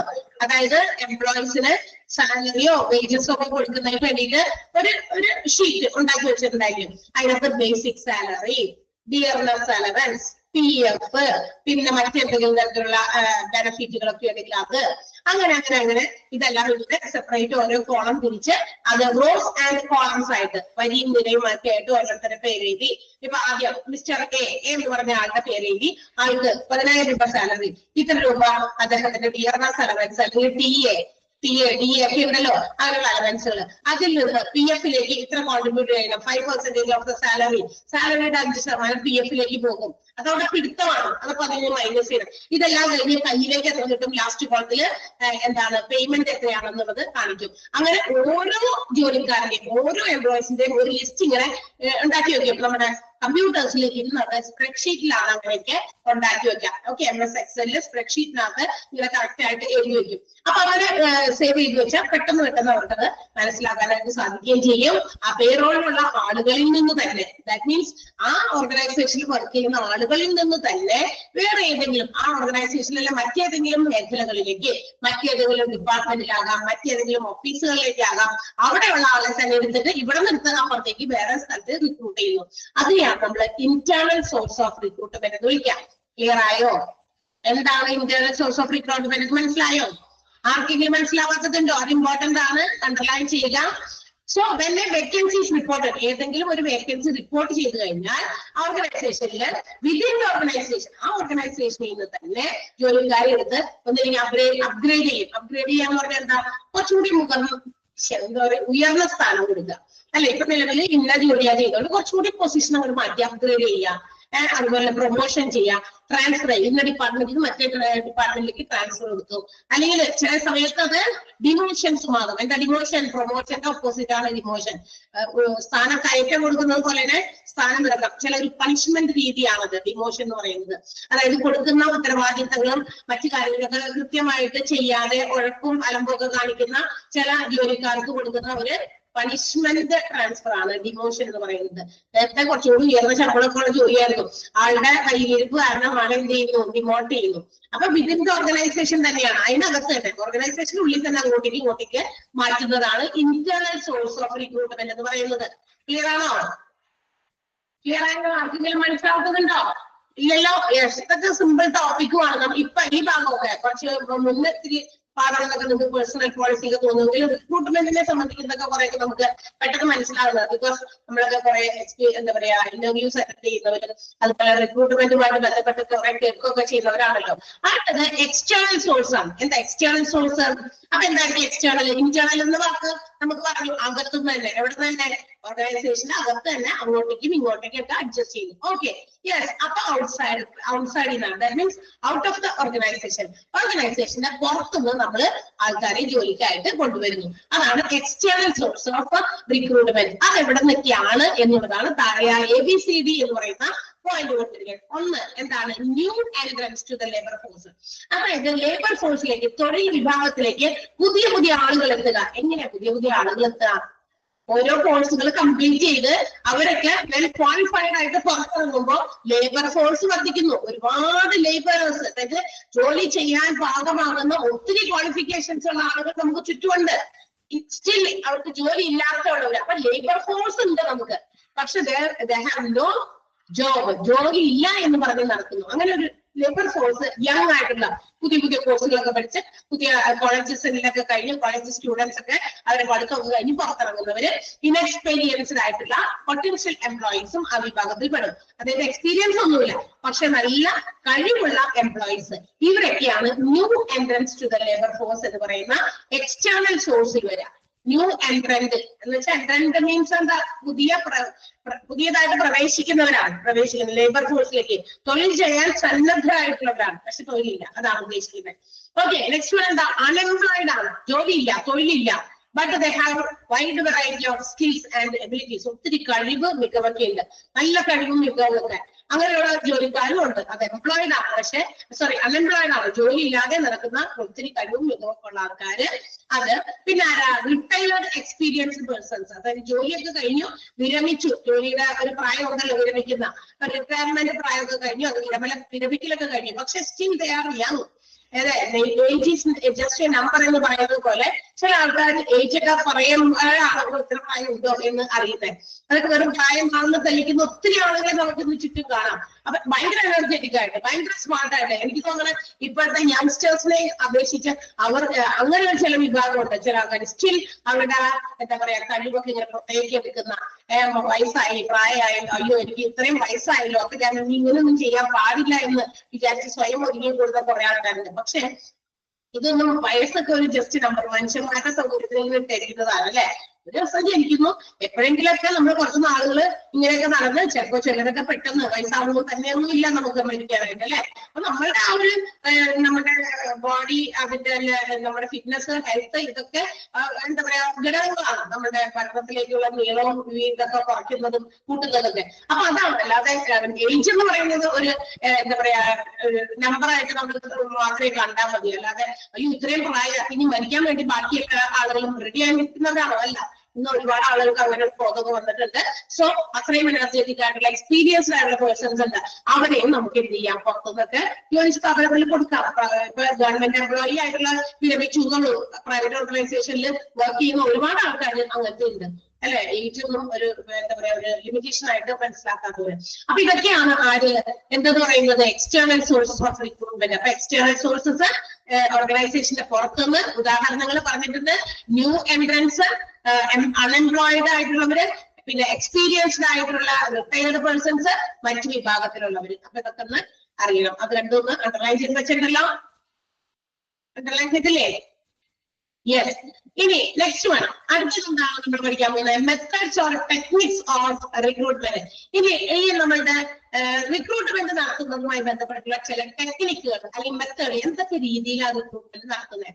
പ്രധാനമായിട്ടും 3 രീതിയിലാണ് റിക്രൂട്ട്മെന്റ് നടത്തുക. ആ വേർഡുകളിൽ നിന്ന് തന്നെ നമുക്ക് എളുപ്പം മനസ്സിലാക്കാൻ പറ്റും ഏതൊക്കെയാ. Direct method, indirect method, third party method. അതിനൊക്കെ ഉദാഹരണങ്ങൾ പഠിച്ചു വെച്ചോട്ടാ. അത് ഇമ്പോർട്ടന്റ് ആണ്. ഡയറക്റ്റ് മെത്തേഡ് എങ്ങനെയാണ്, ഇൻഡയറക്റ്റ് മെത്തേഡ് എങ്ങനെയാണ്, തേർഡ് പാർട്ടി മെത്തേഡ് എങ്ങനെയാണ്. അപ്പൊ അതെന്താ കണക്ട് ചെയ്യുന്ന ഒരു വേർഡ് ഉപയോഗിച്ച് നിങ്ങൾ കണക്ട് ചെയ്ത് methods or techniques of recruitment എന്ന് പറയുന്നത് 3 ആയിട്ട് ക്ലാസിഫൈ ചെയ്തിട്ടുണ്ട്. എന്താണ് ഡയറക്റ്റ് മെത്തേഡ്? അതായത് ഇവിടെ റിക്രൂട്ട് ചെയ്യാൻ വേണ്ടിയിട്ട് the organizer or the employer send some recruiters, recruit ചെയ്യാൻ വേണ്ടിയിട്ട് കുറെ ആൾക്കാരെ ഇങ്ങനെ യാത്ര ചെയ്ത് കൊണ്ടുപോകുന്നു, അല്ലെങ്കിൽ അവരെ പറഞ്ഞു വിടുന്നു, സെൻഡ് ചെയ്യുന്നു. എങ്ങോട്ടേക്ക്? ചില എഡ്യൂക്കേഷണൽ ഇൻസ്റ്റിറ്റ്യൂഷൻസിലേക്കോ ചില പ്രൊഫഷണൽ ഇൻസ്റ്റിറ്റ്യൂഷൻസിലേക്കോ അവിടെ ആൾക്കാരെ വിടുന്നു. എന്തിന്? To contact with employees. അവിടെയുള്ള ആളുകളോ അല്ലെങ്കിൽ കുട്ടികളോ ഒക്കെ പഠിച്ചുകൊണ്ടിരിക്കുന്നവരായിട്ടുള്ള അവരെയൊക്കെ കണ്ട് അവരുമായിട്ട് ആ പബ്ലിക്കുമായിട്ടൊക്കെ മിങ്കിൾ ചെയ്ത് അവിടെ അവര് എന്താണോ അവരുടെ ഓർഗനൈസേഷന്റെ ജോലി, അവിടെ എന്ത് പ്രവർത്തനങ്ങളാണ് നടക്കുന്നത് എന്നുള്ളത് അവർ എക്സിക്യൂട്ട് ചെയ്ത് കാണിച്ചു കൊടുക്കുന്നു. ആൻഡ് അവിടെ നിന്ന് എന്ത് ചെയ്യുന്നു? ആളുകളെ അട്രാക്ട് ചെയ്യുന്നു, അല്ലെങ്കിൽ റിക്രൂട്ട് ചെയ്ത് കൊണ്ടുവരുന്നു. അപ്പൊ ടെക്നിക്കൽ സ്കൂളുകള്, പ്രൊഫഷണൽ ഇൻസ്റ്റിറ്റ്യൂഷൻസ്, അതുപോലെ തന്നെ എഡ്യൂക്കേഷണൽ ഇൻസ്റ്റിറ്റ്യൂഷൻസിലേക്കൊക്കെ സെൻഡിങ് ട്രാവലിംഗ് റിക്രൂട്ടേഴ്സ്, അതായത് യാത്ര ചെയ്തു പോകുന്ന റിക്രൂട്ടർമാരെ അയച്ച് അവിടെ പോയിട്ട് തങ്ങളുടെ ജോലിയുമായി ബന്ധപ്പെട്ട, അല്ലെങ്കിൽ അവിടുത്തെ എന്ത് ജോലിയാണ്, ഇപ്പൊ ഒരു ഓർഗനൈസേഷനിൽ എന്ത് കാര്യമാണ് ചെയ്യുന്നത് അതുമായി ബന്ധപ്പെട്ടുള്ള ഡീറ്റെയിൽസ് ഒക്കെ അവർ എക്സിബിറ്റ് ചെയ്ത് കാണിച്ചു കൊടുക്കുന്നു. ഡെമോ കാണിച്ചു കൊടുക്കുന്നതാകാം, അല്ലാതെ മറ്റു രീതിയിലാണെങ്കിലും പറഞ്ഞ് മനസ്സിലാക്കുന്നതാകാം. അപ്പൊ അങ്ങനെയൊക്കെ കാണിച്ചു കൊടുക്കും. എന്നിട്ട് അവിടെ നിന്ന് ആളുകളെ പിടിച്ചുകൊണ്ടുവരിക ജോലിക്കായിട്ട്. അതാണ് ഡയറക്റ്റ് മെത്തേഡ്. ഡയറക്റ്റ് റിക്രൂട്ട്മെന്റ് ആണ് അവിടെ നടത്തുന്നത്. അവിടെ മറ്റു മാധ്യമങ്ങളുടെ ഒന്നും സഹായമില്ല. ഇപ്പൊ നമുക്ക് വേണ്ട ടീച്ചേഴ്സിനെ വേണം, കുറച്ച് ആളുകളെ വേണം. അപ്പൊ ഇതുപോലെയുള്ള ചില ഇൻസ്റ്റിറ്റ്യൂഷൻസിനെ സമീപിച്ചിട്ട് അവിടെ പ്രൊഫഷണൽ ആയിട്ട് ഈ ഇപ്പൊ ടീച്ചേഴ്സ് ഒക്കെ പഠിക്കുന്ന, ടീച്ചേഴ്സ് ആവാൻ പഠിക്കുന്ന ഇൻസ്റ്റിറ്റ്യൂഷൻസ് ഒക്കെ ഉണ്ടല്ലോ, BEd പഠിക്കുന്ന കോളേജുകളാകാം, മറ്റേതെങ്കിലും TTC പഠിക്കുന്ന കോളേജുകളാകാം. ഓരോ കോഴ്സുകൾ ഏതാണോ ആ ഒരു ടീച്ചിങ് യോഗ്യത വേണ്ടത് അതനുസരിച്ച് അത്തരം ഇൻസ്റ്റിറ്റ്യൂഷനെ സമീപിച്ച് അവിടെ നമ്മുടെ ഇന്ന കാര്യങ്ങളൊക്കെയാണ്, ഇങ്ങനെ ഒരു ടീച്ചിങ് ആണ് നമുക്ക് ഉദ്ദേശിക്കുന്നത് എന്നൊക്കെ അവർ ഡെമോ കാണിക്കുന്നു, അല്ലെങ്കിൽ അവിടെ കാര്യങ്ങൾ പറഞ്ഞ് മനസ്സിലാക്കുന്നു. അങ്ങനെ അവരിൽ നിന്ന് എന്താ പറയാ താല്പര്യമുള്ളവരെ നമുക്ക് റിക്രൂട്ട് ചെയ്ത് എടുക്കാം. അതാണ് എന്ന് വിളിക്കുക ഡയറക്റ്റ് മെത്തേഡ് ഓഫ് റിക്രൂട്ട്മെന്റ്. ഇനി ഇൻഡയറക്റ്റ് മെത്തേഡ് പറയുമ്പോൾ കുറച്ചുകൂടി ക്ലിയർ ആകും. ഇൻഡയറക്റ്റ് മെത്തേഡ് ഇതെന്താ? ഇൻഡയറക്റ്റ് എന്തായിരിക്കും? അവിടെ നേരിട്ട് റിക്രൂട്ടേഴ്സ് ഒന്നും ട്രാവൽ ചെയ്തൊന്നും പോകുന്നില്ല. They advertise in newspapers, radio, അല്ലെങ്കിൽ ടെലിവിഷൻ, അല്ലെങ്കിൽ professional journals, technical magazines, brochures. ഈ മെത്തേഡില് കുറെ പരസ്യങ്ങൾ കൊടുക്കുകയാണ് ചെയ്യുന്നത്. നമ്മുടെ ഓർഗനൈസേഷനെ സംബന്ധിക്കുന്ന പരസ്യങ്ങൾ കൊടുക്കുന്നു. എന്നിട്ട് wanted teachers, wanted in employees, ഇന്ന വിഭാഗത്തിലെ ജോലിക്കാർ ആവശ്യമുണ്ടെന്നൊക്കെ പറഞ്ഞ് പരസ്യങ്ങളാണ് ചെയ്യുക. റേഡിയോയിലാകാം, TV-യിലാകാം, ഇന്റർനെറ്റ് വഴിയാകാം. ഇന്ന് ഒരുപാട് മീഡിയാസ് ഉണ്ട്, മാഗസിൻസ് ഉണ്ട്, ബ്രോഷേഴ്സ് ഉണ്ട്. അതുപോലെ തന്നെ കുറെ ജേർണൽസ്, പ്രൊഫഷണൽ തൊഴിൽപരമായിട്ടുള്ള കാര്യങ്ങൾ അറിയിക്കുന്ന ജേർണലുകളുണ്ട്. അത്തരം കാര്യങ്ങളിൽ ഉൾപ്പെടുത്തി ആളുകളെ റിക്രൂട്ട് ചെയ്യുന്ന ഒരു രീതി. അതാണ് ഇൻഡയറക്റ്റ് മെത്തേഡ്. ക്ലിയർ ആയോ? അപ്പൊ ഡയറക്റ്റും ഇൻഡയറക്റ്റും ക്ലിയർ ആയോ? ആർക്കെങ്കിലും മനസ്സിലാവാത്തതുണ്ടോ? ഇല്ലല്ലോ? Yes, very good. അപ്പൊ ഡയറക്റ്റ് മെത്തേഡില് നേരിട്ട് ട്രാവലിംഗ് റിക്രൂട്ടേഴ്സിനെ അയച്ചിട്ട് അവിടെ നിന്ന് എഡ്യൂക്കേഷണൽ പ്രൊഫഷണൽ കോളേജുകളിൽ നിന്നോ ഇൻസ്റ്റിറ്റ്യൂഷൻസിൽ നിന്നൊക്കെ അവരെ പബ്ലിക്കിനെ എന്താ പറയുക അട്രാക്ട് ചെയ്തെടുക്കുന്ന അവരുടെ ഡെമോ ഒക്കെ ചെയ്ത് അല്ലെങ്കിൽ എക്സിബിറ്റ് ചെയ്ത് എന്താണെന്ന് കാണിച്ചു കൊടുത്ത് മനസ്സിലാക്കി റിക്രൂട്ട് ചെയ്യുന്ന രീതിയാണ്. ഇൻഡയറക്റ്റില് എന്താണ് അഡ്വർടൈസിംഗ് ആണ്, പരസ്യങ്ങളാണ്. അത് മറ്റ് എന്താ പറയാ റേഡിയോ, ടെലിവിഷൻ, അതുപോലെ പ്രൊഫഷണൽ ആയിട്ടുള്ള ജേർണൽസ്, മറ്റു കാര്യങ്ങളൊക്കെ ഉണ്ട് ബ്രോഷേഴ്സിലൊക്കെ ഇൻക്ലൂഡ് ചെയ്തുകൊണ്ട് റിക്രൂട്ട് ചെയ്യുന്ന രീതിയാണ്. And the third one is third party method. ഇതും ഇന്ന് വളരെ വിപുലമായി നടക്കുന്ന ഒരു കാര്യങ്ങളാണ്. That means there are some agencies which connects ഈ പറയുന്ന പ്രൊഫഷണൽസ് ആകാൻ വേണ്ടിയിട്ട് ഈ കോളേജുകളും അതുപോലെ തന്നെ ഇത്തരം ഓർഗനൈസേഷൻസ് ഒക്കെ തമ്മിൽ കണക്ട് ചെയ്യുന്ന ചില ഏജൻസീസ് ആയിട്ട് ഇന്ന് പ്രവർത്തിക്കുന്നുണ്ട്. പ്രൈവറ്റ് എംപ്ലോയ്മെന്റ് ഏജൻസീസ് എന്ന് പറയുന്നത് സ്വകാര്യ തൊഴിൽ വാഗ്ദാനം നൽകുന്ന അല്ലെങ്കിൽ തൊഴിൽ നേടിക്കൊടുക്കുന്ന ചില ഏജൻസികൾ ഇന്ന് പഠിക്കാൻ വരെയുണ്ട് കേട്ടോ. നമ്മുടെ കുട്ടികൾ നമുക്കറിയാം ഇന്ന് നമ്മുടെ നാട്ടിലൊക്കെ യങ്സ്റ്റേഴ്സിന്റെ അളവ് വളരെ കുറവാണ്. ഡിഗ്രിയോ പ്ലസ് ടു ഒക്കെ കഴിഞ്ഞാൽ അപ്പൊ തന്നെ കുട്ടികൾ കെട്ടും കടയെടുത്ത് പോകുകയാണ് പുറത്തേക്ക്. ബിക്കോസ് അവിടെ ഒരുപാട് ഓപ്പർച്യൂണിറ്റീസ് പഠനത്തിനും അതുപോലെ തന്നെ ജോലിക്കും സാധ്യതകളുണ്ട്. ഇവിടെ ജോലിയും പഠനത്തിന് ഇഷ്ടംപോലെ സാധ്യതകളുണ്ട്, പക്ഷെ ഒരുപാട് എക്സ്പെൻസീവ് ആണ്. മാത്രമല്ല ആ എക്സ്പെൻസ് മീറ്റ് ചെയ്യാൻ നമ്മുടെ കയ്യിൽ കാശില്ലല്ലോ. അതാണ് അവിടെയാണെങ്കിലോ ജോലിയും ചെയ്യാം, ആ കിട്ടുന്ന ഇൻകം കൊണ്ട് നമുക്ക് പഠിക്കുകയും ചെയ്യാം. ആ രണ്ട് കാര്യങ്ങളും കൂടി ചെയ്യാൻ വേണ്ടിയിട്ട് ഒത്തിരി ആളുകൾ കുട്ടികൾ ഇന്ന് പുറത്തേക്കൊക്കെ പോകുക അല്ലെ. അപ്പൊ ഇവിടെ ഇവരെ തമ്മിൽ ലിങ്ക് ചെയ്ത് കൊടുക്കാൻ, അപ്പൊ പുറത്ത് ഇങ്ങനെയുള്ള സാധ്യതകൾ ഇത്തരം വേക്കൻസീസ് ഒക്കെ ഉണ്ട്, അല്ലെങ്കിൽ ഇന്ന കോളേജിലുണ്ടെന്ന് എന്താ പറയാ ഇങ്ങനെ ഇവരെ തമ്മിൽ ബന്ധിപ്പിക്കുന്ന ഒരു കണ്ണിയായിട്ട് പ്രവർത്തിക്കുന്ന ഒരുപാട് ഏജൻസീസ് ഉണ്ട്. നമ്മൾ പല ഏജൻസീസിനെ സമീപിച്ചിട്ടാണ് ഇവരെയൊക്കെ പുറത്തേക്ക് വിടാനായിട്ട്. നമ്മൾ അതിൽ നിന്ന് നല്ലത് സെലക്ട് ചെയ്യും, ഏത് കൺട്രിയിലേക്കാണ് പോകട്ടെ, ആ കൺട്രിയിലെ ഉള്ള എന്താ പറയാ പ്രധാനപ്പെട്ട അഡ്വാൻറ്റേജസ് എന്തൊക്കെയാണ്, അവിടുത്തെ പഠിപ്പിക്കുന്നതുമായി ബന്ധപ്പെട്ടിട്ടുള്ള കാര്യങ്ങൾ ഒക്കെ നമ്മൾ ചോദിച്ചിട്ട് ഇതുങ്ങളെ തിരിച്ചു വിടുകയുള്ളൂ അല്ലെ. കാരണം നമ്മൾ ഒരുപാട് ഇൻവെസ്റ്റ്മെന്റ് ചെയ്തിട്ടാണ് ഇങ്ങനെയൊക്കെ ചെയ്യുന്നത്. പഠനത്തിനായാലും ജോലിക്കാർക്ക് പോകണമെങ്കിലും there is a huge amount of investment needed അല്ലെ. ഒരുപാട് കാശ് ആവശ്യമുണ്ട് ഇൻവെസ്റ്റ്മെന്റ് ആയിട്ട്. അപ്പൊ ഇന്ന് ഇത്തരം പരസ്യങ്ങൾ നമുക്ക് എന്താ പറയാ ആവശ്യമില്ലാതെ തന്നെ ചില ഏജൻസീസ് ഉണ്ട്. അവര് ഇങ്ങനെയുള്ള ഉദ്യോഗാർത്ഥികളുടെ ഒക്കെ പേര് ഇത്ര രൂപയ്ക്ക് നിങ്ങൾ രജിസ്റ്റർ ചെയ്താൽ if they are knowing about any vacancies in any organisation, ഇത്തരം പല സംരംഭങ്ങളും വേക്കൻസീസ് വരുമ്പോൾ അത് നമ്മളെ അറിയിക്കാം എന്നുള്ള ഗ്യാരണ്ടിയിൽ അവർ നമ്മുടെ ചെറിയ രജിസ്ട്രേഷൻ ഫീസ് വാങ്ങിച്ച് അവിടെ രജിസ്റ്റർ ചെയ്ത് വയ്ക്കും. അപ്പൊ എവിടെയെങ്കിലുമൊക്കെ ഓർഗനൈസേഷൻസിൽ വേക്കൻസീസ് വരുമ്പോൾ അവരത് അറിഞ്ഞ് മനസ്സിലാക്കി എന്ത് ചെയ്യുന്നു, നമുക്ക് അതിന്റെ ഇൻഫർമേഷൻ നോട്ടിഫിക്കേഷൻ ആയിട്ട് വിടും. ഇന്ന സ്ഥലത്ത് വേക്കൻസി ഉണ്ട്, അപ്ലൈ ചെയ്യാനുള്ള കാര്യങ്ങൾക്ക് വേണ്ടിയിട്ടാണ് നമുക്ക് ഇങ്ങനെ ഇൻഫോം ചെയ്യുന്നത്. അപ്പൊ അത്തരം സ്ഥാപനങ്ങളിൽ ചെന്നാലും നമുക്ക് ഒരുപാട് ജോലിക്കാർ, അപ്പൊ ഇങ്ങനെയുള്ള ആളുകൾ ഈ ജോലിക്ക് വേണ്ടിയിട്ടുണ്ടെങ്കിൽ ഈ പറയുന്ന ഏജൻസിനെ മീറ്റ് ചെയ്താൽ മതി. കാരണം അവരുടെ കയ്യിൽ ഡീറ്റെയിൽസ്, അവരുടെ കയ്യിൽ കുറെ ആളുകളുടെ ഡീറ്റെയിൽസ് ഉണ്ട്, ഓരോ ക്വാളിഫിക്കേഷൻ നേടിയ ആൾക്കാരുടെ ഡീറ്റെയിൽസ് ഉണ്ടാവും. അപ്പൊ അതിൽ നിന്ന് ദേ ക്യാൻ സെലക്ട് ചെയ്യാം, അവരോട് ഇന്ന സ്ഥലത്ത് നിന്ന് വാങ്ങിക്കാം, അല്ലെങ്കിൽ അവിടെ അപ്ലൈ ചെയ്യാമെന്ന് അവരെ അറിയിക്കാം. അപ്പൊ അവരെ കണക്ട് ചെയ്യാനുള്ള ഏജൻസീസ്, അങ്ങനെയുള്ള റിക്രൂട്ട്മെന്റുകൾ നടത്തുന്ന മെത്തേഡിനെയാണ് നമ്മൾ തേർഡ് പാർട്ടി മെത്തേഡ് എന്ന് വിളിക്കാം. ഇനി അത് മാത്രമല്ല മറ്റ് ഫേമുകളിൽ നിന്ന് നമുക്ക് റിക്രൂട്ട്മെന്റ് നടത്താം. ഒരു സ്ഥാപനത്തിൽ ജോലി ചെയ്യുന്ന അവിടെ പോയി കണ്ടിട്ട് ഞങ്ങൾക്ക് ഇങ്ങനെ ഒരു ആവശ്യമുള്ള ജോലിക്കാരനെ വേണം എന്നൊക്കെ പറഞ്ഞു കഴിഞ്ഞാൽ അങ്ങനെ, അല്ലെങ്കിൽ റിലേറ്റീവ്സ് പറഞ്ഞ്, ഫാമിലി മെമ്പേഴ്സ് പറഞ്ഞ്, അങ്ങനെ ഫ്രണ്ട്സ് പറഞ്ഞിട്ടൊക്കെ അറിഞ്ഞു നമുക്ക് എന്ത് ചെയ്യാം, റിക്രൂട്ട്മെന്റുകൾ നടത്താം. നമ്മുടെ ഫ്രണ്ട്സിനോട് നമ്മൾ ഷെയർ ചെയ്യുക, നമ്മുടെ ഓർഗനൈസേഷനിൽ ഇങ്ങനെ ഒരു ജോലിക്കാരൻ ആവശ്യമുണ്ട്, നിങ്ങളുടെ പരിചയത്തിൽ ആരെങ്കിലും ഉണ്ടോ ചോദിക്കുന്നു. ആണെങ്കിൽ അവരെ വിളിക്കുന്നു, ആരെങ്കിലോ പറ്റില്ല, അതുകൊണ്ട് വേറെ സ്ഥലത്ത് നമ്മൾ അന്വേഷിക്കുന്നു. അങ്ങനെയുള്ള കാര്യമാണ് നമ്മൾ സിമ്പിൾ കാര്യമാണ്.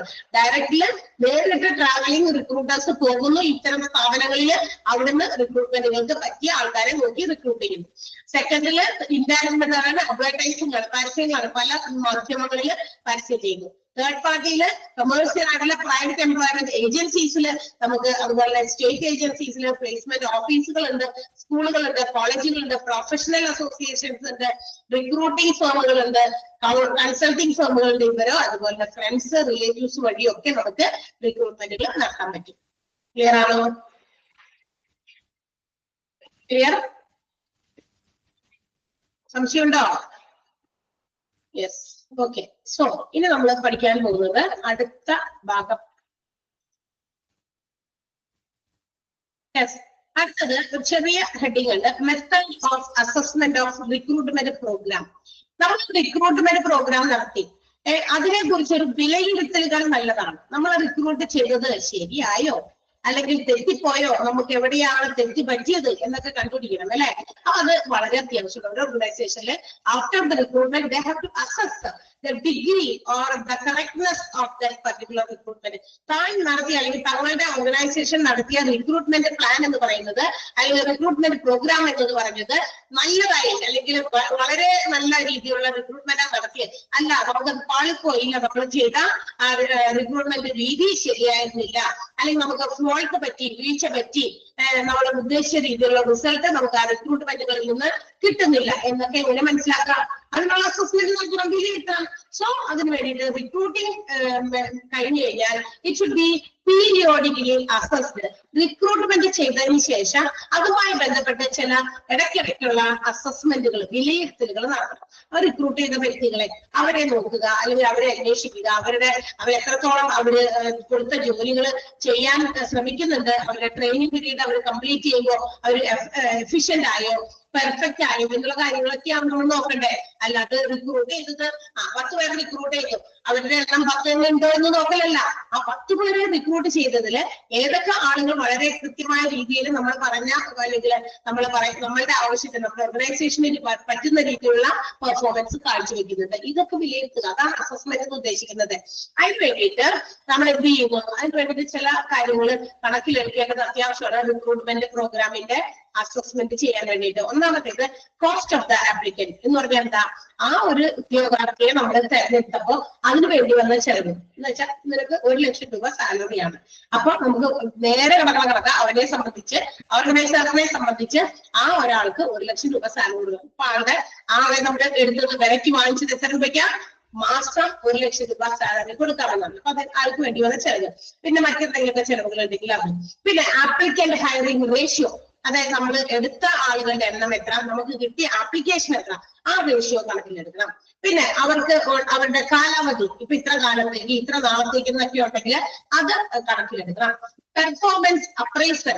പെർഫോമൻസ് അപ്രൈസൽ എന്ന് പറയുന്നത് അതായത് നമ്മുടെ റിക്രൂട്ട് ചെയ്ത ആളുകളുടെ പെർഫോമൻസ് എത്രത്തോളം ഉണ്ട്. They have to know about how well the employees are working, doing their job. ഓരോ എംപ്ലോയീസും അവരവരുടെ ജോലി എങ്ങനെ ചെയ്യുന്നു എന്നുള്ളതൊക്കെ കണക്കിലെടുത്ത്. ഇതൊക്കെയാണ് ട്രെയിനിങ് അല്ലെങ്കിൽ നമ്മുടെ റിക്രൂട്ട്മെന്റ് പ്രോഗ്രാമിന്റെ വിലയിരുത്താനുള്ള ചില ടെക്നിക്ക് എന്ന് പറയുന്നത്. അപ്പൊ പീരിയോഡിക്കലായിട്ട് അസസ് ചെയ്യണം. ആ പീരിയോഡിക്കലായിട്ട് അസസ് ചെയ്യുന്ന സമയത്ത് നമ്മൾ കണക്കിലെടുക്കേണ്ട ചില ക്രൈറ്റീരിയാസ്, ഇമ്പോർട്ടന്റ് ഫാക്ടേഴ്സ് ആണ് cost of the applicant, applicant hiring ratio, tenure കാലാവധി, കാലയളവ്, എത്ര നാളത്തേക്കാണ് റിക്രൂട്ട് ചെയ്യുന്നത്, എത്ര നാളത്തേക്ക് ഉണ്ടാവും, അങ്ങനെയൊക്കെ ചിലതൊക്കെ അങ്ങനെ പറയും ഇത്ര നാളത്തേക്ക് എന്നൊക്കെ ഉണ്ടാകും. അങ്ങനെയുള്ള കണ്ടീഷൻസ് ഉണ്ടെങ്കിൽ അത്. Performance appraisal, how well the employees are working in the job in the organisation. ആ ജോലി സ്ഥാപനത്തില് ആ ജോലിക്കാരൻ എത്ര നല്ല രീതിയിൽ അത് പെർഫോം ചെയ്യുന്നു എന്നുള്ളതാണ് പെർഫോമൻസ് അപ്രൈസൽ എന്ന് പറയുന്നത്. ഇതെല്ലാം കണക്കിലെടുത്തിട്ടാണ് റിക്രൂട്ട്മെന്റ് പ്രോഗ്രാമിനെ അസസ് ചെയ്യേണ്ടത്.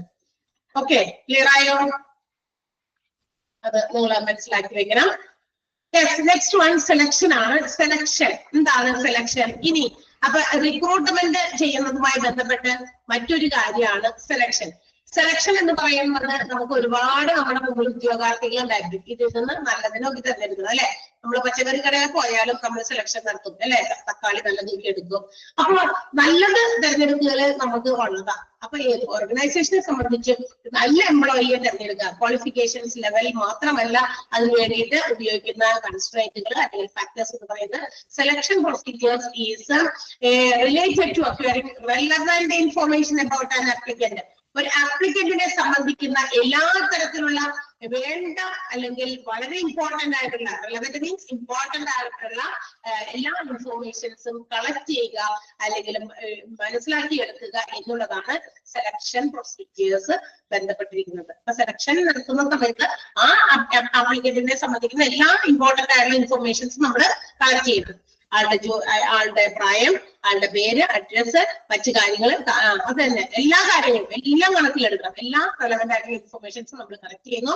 സെലക്ഷൻ പ്രോസസ് നടത്തുന്നത് എന്തിനു വേണ്ടിയിട്ടാണ്? Whether an applicant meats the qualifications, ആ ജോലിക്ക് വേണ്ട ക്വാളിഫിക്കേഷൻ നമ്മുടെ ഈ പറയുന്ന ആപ്ലിക്കന്റിന് ഉണ്ടോ എന്നത് കണ്ടുപിടിക്കാനും and how well they will do that particular job, എത്രത്തോളം നന്നായി നമ്മൾ സെലക്ട് ചെയ്യുന്ന ആപ്ലിക്കന്റ് ആ ജോലി ചെയ്യും എന്നൊക്കെ അറിയാൻ വേണ്ടിയിട്ടാണ് ഈ പറയുന്ന റെലവന്റ് ഇൻഫർമേഷൻസ് ഒക്കെ കളക്ട് ചെയ്യുന്നത്. ഇപ്പൊ ഞാൻ ഇവിടെ ജോലിക്ക് വന്നു, എന്ത് ക്വാളിഫിക്കേഷൻ ഉള്ള ടീച്ചർക്ക് എന്ത് ക്വാളിഫിക്കേഷൻ ആണ്, എത്ര വർഷത്തെ എക്സ്പീരിയൻസ് ഉണ്ട്, നിങ്ങൾക്ക് ഇന്ന കാര്യങ്ങൾ ഹാൻഡിൽ ചെയ്യാൻ അറിയാമോ, ഇങ്ങനെയുള്ള കുറെ ഇൻഫർമേഷൻസ് നമ്മൾ ഇന്ന് കളക്ട് ചെയ്തു. അപ്പൊ നമ്മളുടെ അവരൊക്കെ വിചാരിക്കുന്നത് എന്താ, ഓർഗനൈസറുടെ വിചാരം എന്താ, ഈ ഒരു ജോലിക്ക് ഈ ഒരു ടീച്ചിങ് ജോബിന് വേറെ ഞാൻ എന്താണ് അതിനൊക്കെ എനിക്കുള്ള ഒരു കപ്പാസിറ്റി ഉണ്ടോ, സ്കില്ലുണ്ടോ, അല്ലെ, അല്ലെങ്കിൽ അതെനിക്ക് ചെയ്യാൻ പറ്റുമോ എന്നുള്ളതൊക്കെ അറിയാൻ വേണ്ടിയിട്ടാണ്. അപ്പൊ എത്രത്തോളം നല്ലതായി അതെനിക്ക് ചെയ്യാൻ പറ്റും എന്നൊക്കെ വിലയിരുത്താൻ വേണ്ടിയിട്ടാണ് ഈ സെലക്ഷൻസ് നടത്തുന്നത്, അതുപോലെയുള്ള ഇൻഫർമേഷൻസ് കളക്ട് ചെയ്യുന്നത്. അപ്പൊ എന്താണ് selection? It involves choosing between the application for jobs and removing applicants who are not suitable for the organization. അതായത് നമ്മൾ സെലക്ഷൻ നടത്തുമ്പോൾ അവിടെ വീണ്ടും രണ്ട് കാര്യം നടക്കുന്നുണ്ട്. നമ്മുടെ ഓർഗനൈസേഷന്റെ ആവശ്യങ്ങൾ അല്ലെങ്കിൽ ജോലികളൊക്കെ കൃത്യമായി നിർവഹിക്കാൻ പറ്റിയ ആളുകളെ നമ്മൾ തിരഞ്ഞെടുക്കുന്നതോടൊപ്പം കുറെ ആളുകൾ നമ്മൾ റിമൂവ് ചെയ്യുന്നുണ്ട് അതിൽ നിന്ന്. അൺസ്യൂട്ടബിൾ ആയിട്ടുള്ള നമ്മുടെ ഓർഗനൈസേഷനിൽ ഈ പറയുന്ന ആളുകളെ വേണ്ട, അല്ലെങ്കിൽ ഇവര് നമ്മുടെ ഇതിന് സ്യൂട്ടബിൾ അല്ല എന്ന് മനസ്സിലാക്കി അവിടെ റിമൂവ് ചെയ്യുന്നുണ്ട്. അതാണ് സെലക്ഷൻ എന്ന് പറയുന്നത്. നമ്മളങ്ങനെയല്ലേ, ഒരുപാട് സാധനങ്ങൾ ഇങ്ങനെ ഇരിക്കും, നമുക്ക് ആവശ്യമുള്ള സെലക്ട് ചെയ്യുമ്പോൾ നമ്മൾ ഇഗ്നോർ ചെയ്യുന്ന വേണ്ടാത്ത കുറച്ച് ഇതുണ്ട്. അതുപോലെ തന്നെയാണ് ഓർഗനൈസേഷനിലും ജോലിക്കാരെ നമ്മൾ സെലക്ട് ചെയ്യുമ്പോൾ കുറച്ച് നമുക്ക് വേണ്ട എന്ന് വിചാരിക്കുന്ന കുറച്ച് ആൾക്കാരെ വേണ്ട. അതുകൂടിയാണ് സെലക്ഷൻ എന്ന് പറയുന്നത്. സോ വൈൽ സെലക്ഷൻ മേക്കിംഗ് ഒരു സെലക്ഷൻ പോളിസി, അപ്പൊ ഒരു സെലക്ട് ചെയ്യുന്നതിന് വേണ്ടിയിട്ടുള്ള നയങ്ങൾ രൂപീകരിക്കുമ്പോൾ organisation should give due consideration, കുറച്ച് പ്രാധാന്യം ഈ പറയുന്ന കാര്യങ്ങൾ അല്ലെങ്കിൽ ചില കരുതലുകൾ നടത്തുന്നത് വളരെ നല്ലതായിരിക്കും. എന്തുമായി ബന്ധപ്പെട്ട ടെക്നിക്കൽ ആൻഡ് പ്രൊഫഷണൽ എന്താ പറയാ എക്സ്റ്റെൻഡ് ഓഫ് സെലക്ഷൻ, അതായത് വളരെ സാങ്കേതികപരമായിട്ട് കുറച്ച് എന്താ പ്രൊഫഷണലിസം ഒക്കെ ഉള്ള രീതിയിലൊക്കെ ആയിരിക്കണം സെലക്ഷൻസ് നടത്തേണ്ടത്. അല്ലാതെ ഏതെങ്കിലും ചില ഘടകങ്ങൾ കണക്കിലെടുക്കുന്നു, മറ്റു ചില ഘടകങ്ങളെ ഇഗ്നോർ ചെയ്തുകൊണ്ട് എന്ത് ചെയ്യാൻ പാടില്ല, സെലക്ഷൻസ് നടത്താൻ പാടില്ല.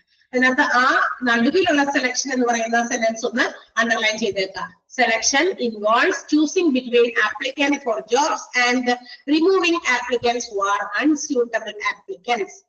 എന്നുള്ളതൊന്ന് അണ്ടർലൈൻ ചെയ്യാം കേട്ടോ.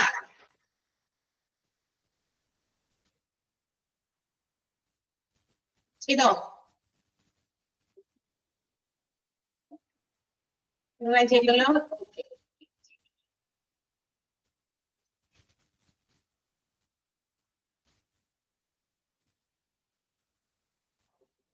അടുത്തത് സ്റ്റെപ്സ് ഇൻ സെലക്ഷൻ പ്രോസസ് ആണ്. ഇനി സെലക്ഷൻ പ്രോസസ്സിനകത്ത് സെലക്ഷൻ നടത്തുമ്പോൾ ഉണ്ടാകേണ്ട ചില നടപടികളാണ്. ഒന്ന്, റിസപ്ഷൻ ഓർ പ്രിലിമിനറി ഇന്റർവ്യൂ. തീർച്ചയായും സെലക്ഷൻ നടത്തുമ്പോൾ എന്തായാലും ഒരു പ്രാഥമിക ഇന്റർവ്യൂ അല്ലെങ്കിൽ സ്ക്രീനിങ് അല്ലെങ്കിൽ റിസപ്ഷൻ ഒക്കെ ഉണ്ടായിരിക്കും. റിസീവ് ചെയ്യാന്ന് പറഞ്ഞു കഴിഞ്ഞാൽ ആളുകളുടെ ഇന്റർവ്യൂ ഒക്കെ ചെയ്തിട്ട് അവരുടെ ചിലപ്പോൾ ചില സ്ക്രീനിങ് ആയിരിക്കും നടത്തേണ്ടത്. ഇപ്പൊ ടീച്ചിങ് ജോലിയൊക്കെ ആണെങ്കിൽ എന്താ പറയാ, അവരുടെ പെർഫോമൻസ് ഒക്കെ നോക്കും, എങ്ങനെയാണ് അവരുടെ സ്റ്റൈലും മറ്റു കാര്യങ്ങളൊക്കെ ചിലപ്പോൾ ഡെമോ ക്ലാസ്സുകളിൽ എടുത്തിട്ടായിരിക്കും കാണിച്ചു കൊടുക്കുക. അപ്പൊ അത് ഓരോ ജോലിയെ ഡിപ്പെൻഡ് ചെയ്തിരിക്കും കേട്ടോ. അപ്പൊ പ്രിലിമിനറി ഇന്റർവ്യൂ അല്ലെങ്കിൽ സ്ക്രീനിങ്ങിലൂടെ ആണ് സെലക്ഷൻ നടത്തുക. അതൊരു പ്രോസസ്സാണ്. പിന്നെ മറ്റൊരു പ്രോസസ്സ് എന്താ, application blank or application form ആണ്. ഒരു ബ്ലാങ്ക് ആയിട്ടുള്ള ഫോമിൽ ഒരു പേപ്പറിനകത്ത് നമ്മൾ ആപ്ലിക്കേഷൻസ് എഴുതി അങ്ങോട്ട് കൊടുക്കുന്നു. അപ്പൊ അതിനകത്ത് നമ്മളുടെ ബാക്ക്ഗ്രൗണ്ട്, ഫാമിലി ബാക്ക്ഗ്രൗണ്ട്, ചിലപ്പോൾ ലൈഫ് ഹിസ്റ്ററി, ആപ്ലിക്കന്റിന്റെ qualifications, all these things will be included. അതെല്ലാം ഇൻക്ലൂഡ് ചെയ്യുന്നു. And in respect of that അതിന്റെ അടിസ്ഥാനത്തിൽ ദേ വിൽ മേക്ക് ഇന്റർവ്യൂസ്. അതിലൂടെ ആയിരിക്കും ആ ആപ്ലിക്കേഷൻ ഒക്കെ നോക്കി അവർ നമ്മളെ മുമ്പിൽ എഴുതിയിട്ട് എന്ത് ചെയ്യും, അവരോട് കുറെ ചോദ്യങ്ങളൊക്കെ ചോദിക്കും. And they have to understand what is the attitude of the applicant. ആ അപേക്ഷ നമ്മൾ വാങ്ങിച്ച് അവർ ഇന്റർവ്യൂ ചെയ്യുമ്പോൾ അതിലൂടെ ആ ഇന്റർവ്യൂ ചെയ്യുന്ന ആൾക്ക് എന്താ പറയാ ആപ്ലിക്കന്റിന്റെ മനോഭാവം മനസ്സിലാക്കാൻ പറ്റും. അവരുടെ ഫാമിലിയെ കുറിച്ച്, ഫാമിലിക്ക് whether they are interested in this job, അവർക്ക് ഈ ഒരാളെ ഈ ഒരു ജോലി ചെയ്യിപ്പിക്കുന്നതിൽ എന്തെങ്കിലും തടസ്സങ്ങളോ അല്ലെങ്കിൽ എത്രത്തോളം ഇൻട്രസ്റ്റ് ഉണ്ടെന്നൊക്കെ മനസ്സിലാക്കാൻ ആ ഫോമിൽ കൂടി മനസ്സിലാക്കാൻ പറ്റും. അപ്പൊ ആപ്ലിക്കേഷൻ ഫോം കൊടുത്തിട്ടും സെലക്ഷൻ പ്രോസസ് നടത്തുന്നുണ്ട്. പിന്നെ എന്താ, ഫിസിക്കൽ എക്സാമിനേഷൻ മറ്റൊരു ഇമ്പോർട്ടന്റ് ആയിട്ടുള്ള കാര്യമാണ്. നമ്മുടെ ഫിസിക്കൽ ഫിറ്റ്നസ്, ഹെൽത്ത്, സ്റ്റാമിനയൊക്കെ ചില ഓർഗനൈസേഷനിലെ എംപ്ലോയ്മെന്റിന് വളരെ അത്യാവശ്യമാണ്. ആരോഗ്യമുള്ള ഒരു ശരീരം, ഹെൽത്തി ആയിട്ടുള്ള ഒരു ശരീരം, അതൊക്കെയാണ് നമ്മളുടെ ബിസിനസ്സിൽ. ഇപ്പൊ ഭയങ്കര എന്തെങ്കിലും അസുഖമൊക്കെയുള്ള ആളുകൾക്ക് ജോലി കൊടുക്കാൻ ചില ഓർഗനൈസേഷൻസ് സമ്മതിക്കില്ല. ബിക്കോസ് അതെന്താ, അവരുടെ ഓർഗനൈസേഷൻ അവർ വെറുതെ വെച്ചുകൊണ്ടിരിക്കുന്നതല്ല, അല്ലെ? അവർ എത്രയും പെട്ടെന്ന് ലാഭം ഉണ്ടാകാനാണ്. അപ്പൊ ഇങ്ങനെ ഒരാളെ നമ്മൾ ജോലിക്ക് കൊടുത്തിട്ട് ജോലിക്ക് പേരിന് മാത്രം ജോലി കൊടുക്കുന്നു, പക്ഷെ ആളിൽ നിന്ന് ഉദ്ദേശിച്ച രീതിയിലുള്ള ഒരു റിസൾട്ടും കൂടെ കിട്ടുന്നില്ല. ബിക്കോസ് അവരുടെ ഹെൽത്ത് അതിന് സമ്മതിക്കുന്നില്ല. അപ്പൊ അങ്ങനെ വരുന്ന ആളുകളെ, അങ്ങനെയുള്ള ആളുകൾക്ക് ജോലി കൊടുക്കാൻ ഒരു ഓർഗനൈസേഷനും തയ്യാറാകില്ല. അതുകൊണ്ട് തന്നെ ഹെൽത്ത് ആൻഡ് സ്റ്റാമിന എന്ന് പറയുന്ന ഇമ്പോർട്ടന്റ് ഫാക്ടർ തന്നെയാണ് സെലക്ഷൻ പ്രോസസ്സിലെ. അതുകൂടി ഒക്കെ നോക്കിയിട്ടായിരിക്കും കണക്കിലെടുക്കുക. ഓക്കെ, പിന്നെ എന്താ പറയാ, സൈക്കോളജിക്കൽ ടെസ്റ്റിംഗ് ഉണ്ട്, മെന്റൽ ടെസ്റ്റിംഗ്, നമ്മുടെ ലുക്ക്, അല്ലെ? മാത്രമല്ല കാൻഡിഡേറ്റ്സിന്റെ സ്യൂട്ടബിലിറ്റി, നമ്മളുടെ മൈൻഡ് അവര് മനസ്സിലാക്കുന്നു, നമ്മൾ എത്രത്തോളം ആ ജോബിന് സ്യൂട്ടബിൾ ആണ് മനസ്സിലാക്കുന്നു, നമ്മുടെ ലുക്ക്, മാത്രമല്ല ഇതെല്ലാം എന്താ പറയാ, നമ്മുടെ ആപ്റ്റ്നെസ് ഫോർ ദാറ്റ് പർട്ടിക്കുലർ ജോബ്, ആ ജോലിക്ക് എത്രത്തോളം ആപ്റ്റ് ആണെന്ന് മനസ്സിലാക്കാൻ വേണ്ടി അതും ടെസ്റ്റ് ചെയ്യും. സൈക്കോളജിക്കൽ ടെസ്റ്റിംഗ് സെലക്ഷൻ പ്രോസസ്സിലെ മറ്റൊരു ഘടകമാണ്. പിന്നെന്താ, reference check. That means the qualifications we have obtained for that particular job. ആ ജോലിക്ക് വേണ്ട ക്വാളിഫിക്കേഷൻസ് നമ്മൾ കൊണ്ടുവരുന്ന, നമ്മൾ കൊടുക്കുന്ന ബയോഡാറ്റയും നമ്മുടെ ക്വാളിഫിക്കേഷൻസിന്റെ എന്താ പറയാ പ്രൂഫുകളൊക്കെ സബ്മിറ്റ് ചെയ്യുമ്പോൾ അതൊക്കെ ഒന്ന് ചെക്ക് ചെയ്യും. അത് റെഫറൻസ് ചെക്ക് ആണ്. ഓക്കെ, അതൊക്കെ റെഫർ ചെയ്ത് നോക്കുന്നു, ഈ പറഞ്ഞ കാര്യങ്ങളൊക്കെ കറക്റ്റ് ആണോ, ഇന്ന ഡിഗ്രി ഉണ്ടോ, ഇന്ന ക്വാളിഫിക്കേഷൻ ഉണ്ടോ ചെക്ക് ചെയ്യുന്നു. Then final approval is made by the manager with the communication or decisions with the candidate. കാൻഡിഡേറ്റുമായിട്ടുള്ള എന്താ പറയാ ചർച്ചയിലൂടെയും അതുപോലെ തന്നെ മറ്റു കാര്യങ്ങളൊക്കെ ചോദിച്ചറിഞ്ഞതിന്റെ അടിസ്ഥാനത്തിൽ ഫൈനൽ ഡിസിഷൻ, അപ്പോയിന്റ്മെന്റ് സെലക്ട് ചെയ്യുന്നത് ആരാണ്? മാനേജർ ആയിരിക്കും. ഇതൊക്കെ സെലക്ഷൻ പ്രോസസ്സിന്റെ സ്റ്റെപ്സ് ആണ്. ഓക്കെ, ക്ലിയർ ആയോ? ഇവിടെ വരെ മനസ്സിലായോ? ഇവിടെ വരെ ഞാൻ എടുക്കുന്നുള്ളൂ, അതൊന്ന് വായിച്ചു നോക്കുക. ഓക്കെ, അടയാളപ്പെടുത്താൻ പറഞ്ഞതൊക്കെ പഠിക്കുക. Okay, yes, thank you. എന്താണ് ചോദിക്കണ്ടേ? ഞാൻ പറഞ്ഞോ, വേഗം പറഞ്ഞോ. മാം, ഒരു ഗൈഡിന്റെ കാര്യം പറഞ്ഞിട്ടുണ്ടായിരുന്നു ഓഫീസിൽ നിന്ന് വിളിച്ചപ്പോ പറഞ്ഞതാ നമുക്ക് പഠിക്കാനായിട്ടുള്ള ഒരു ഗൈഡിന്റെ കാര്യം.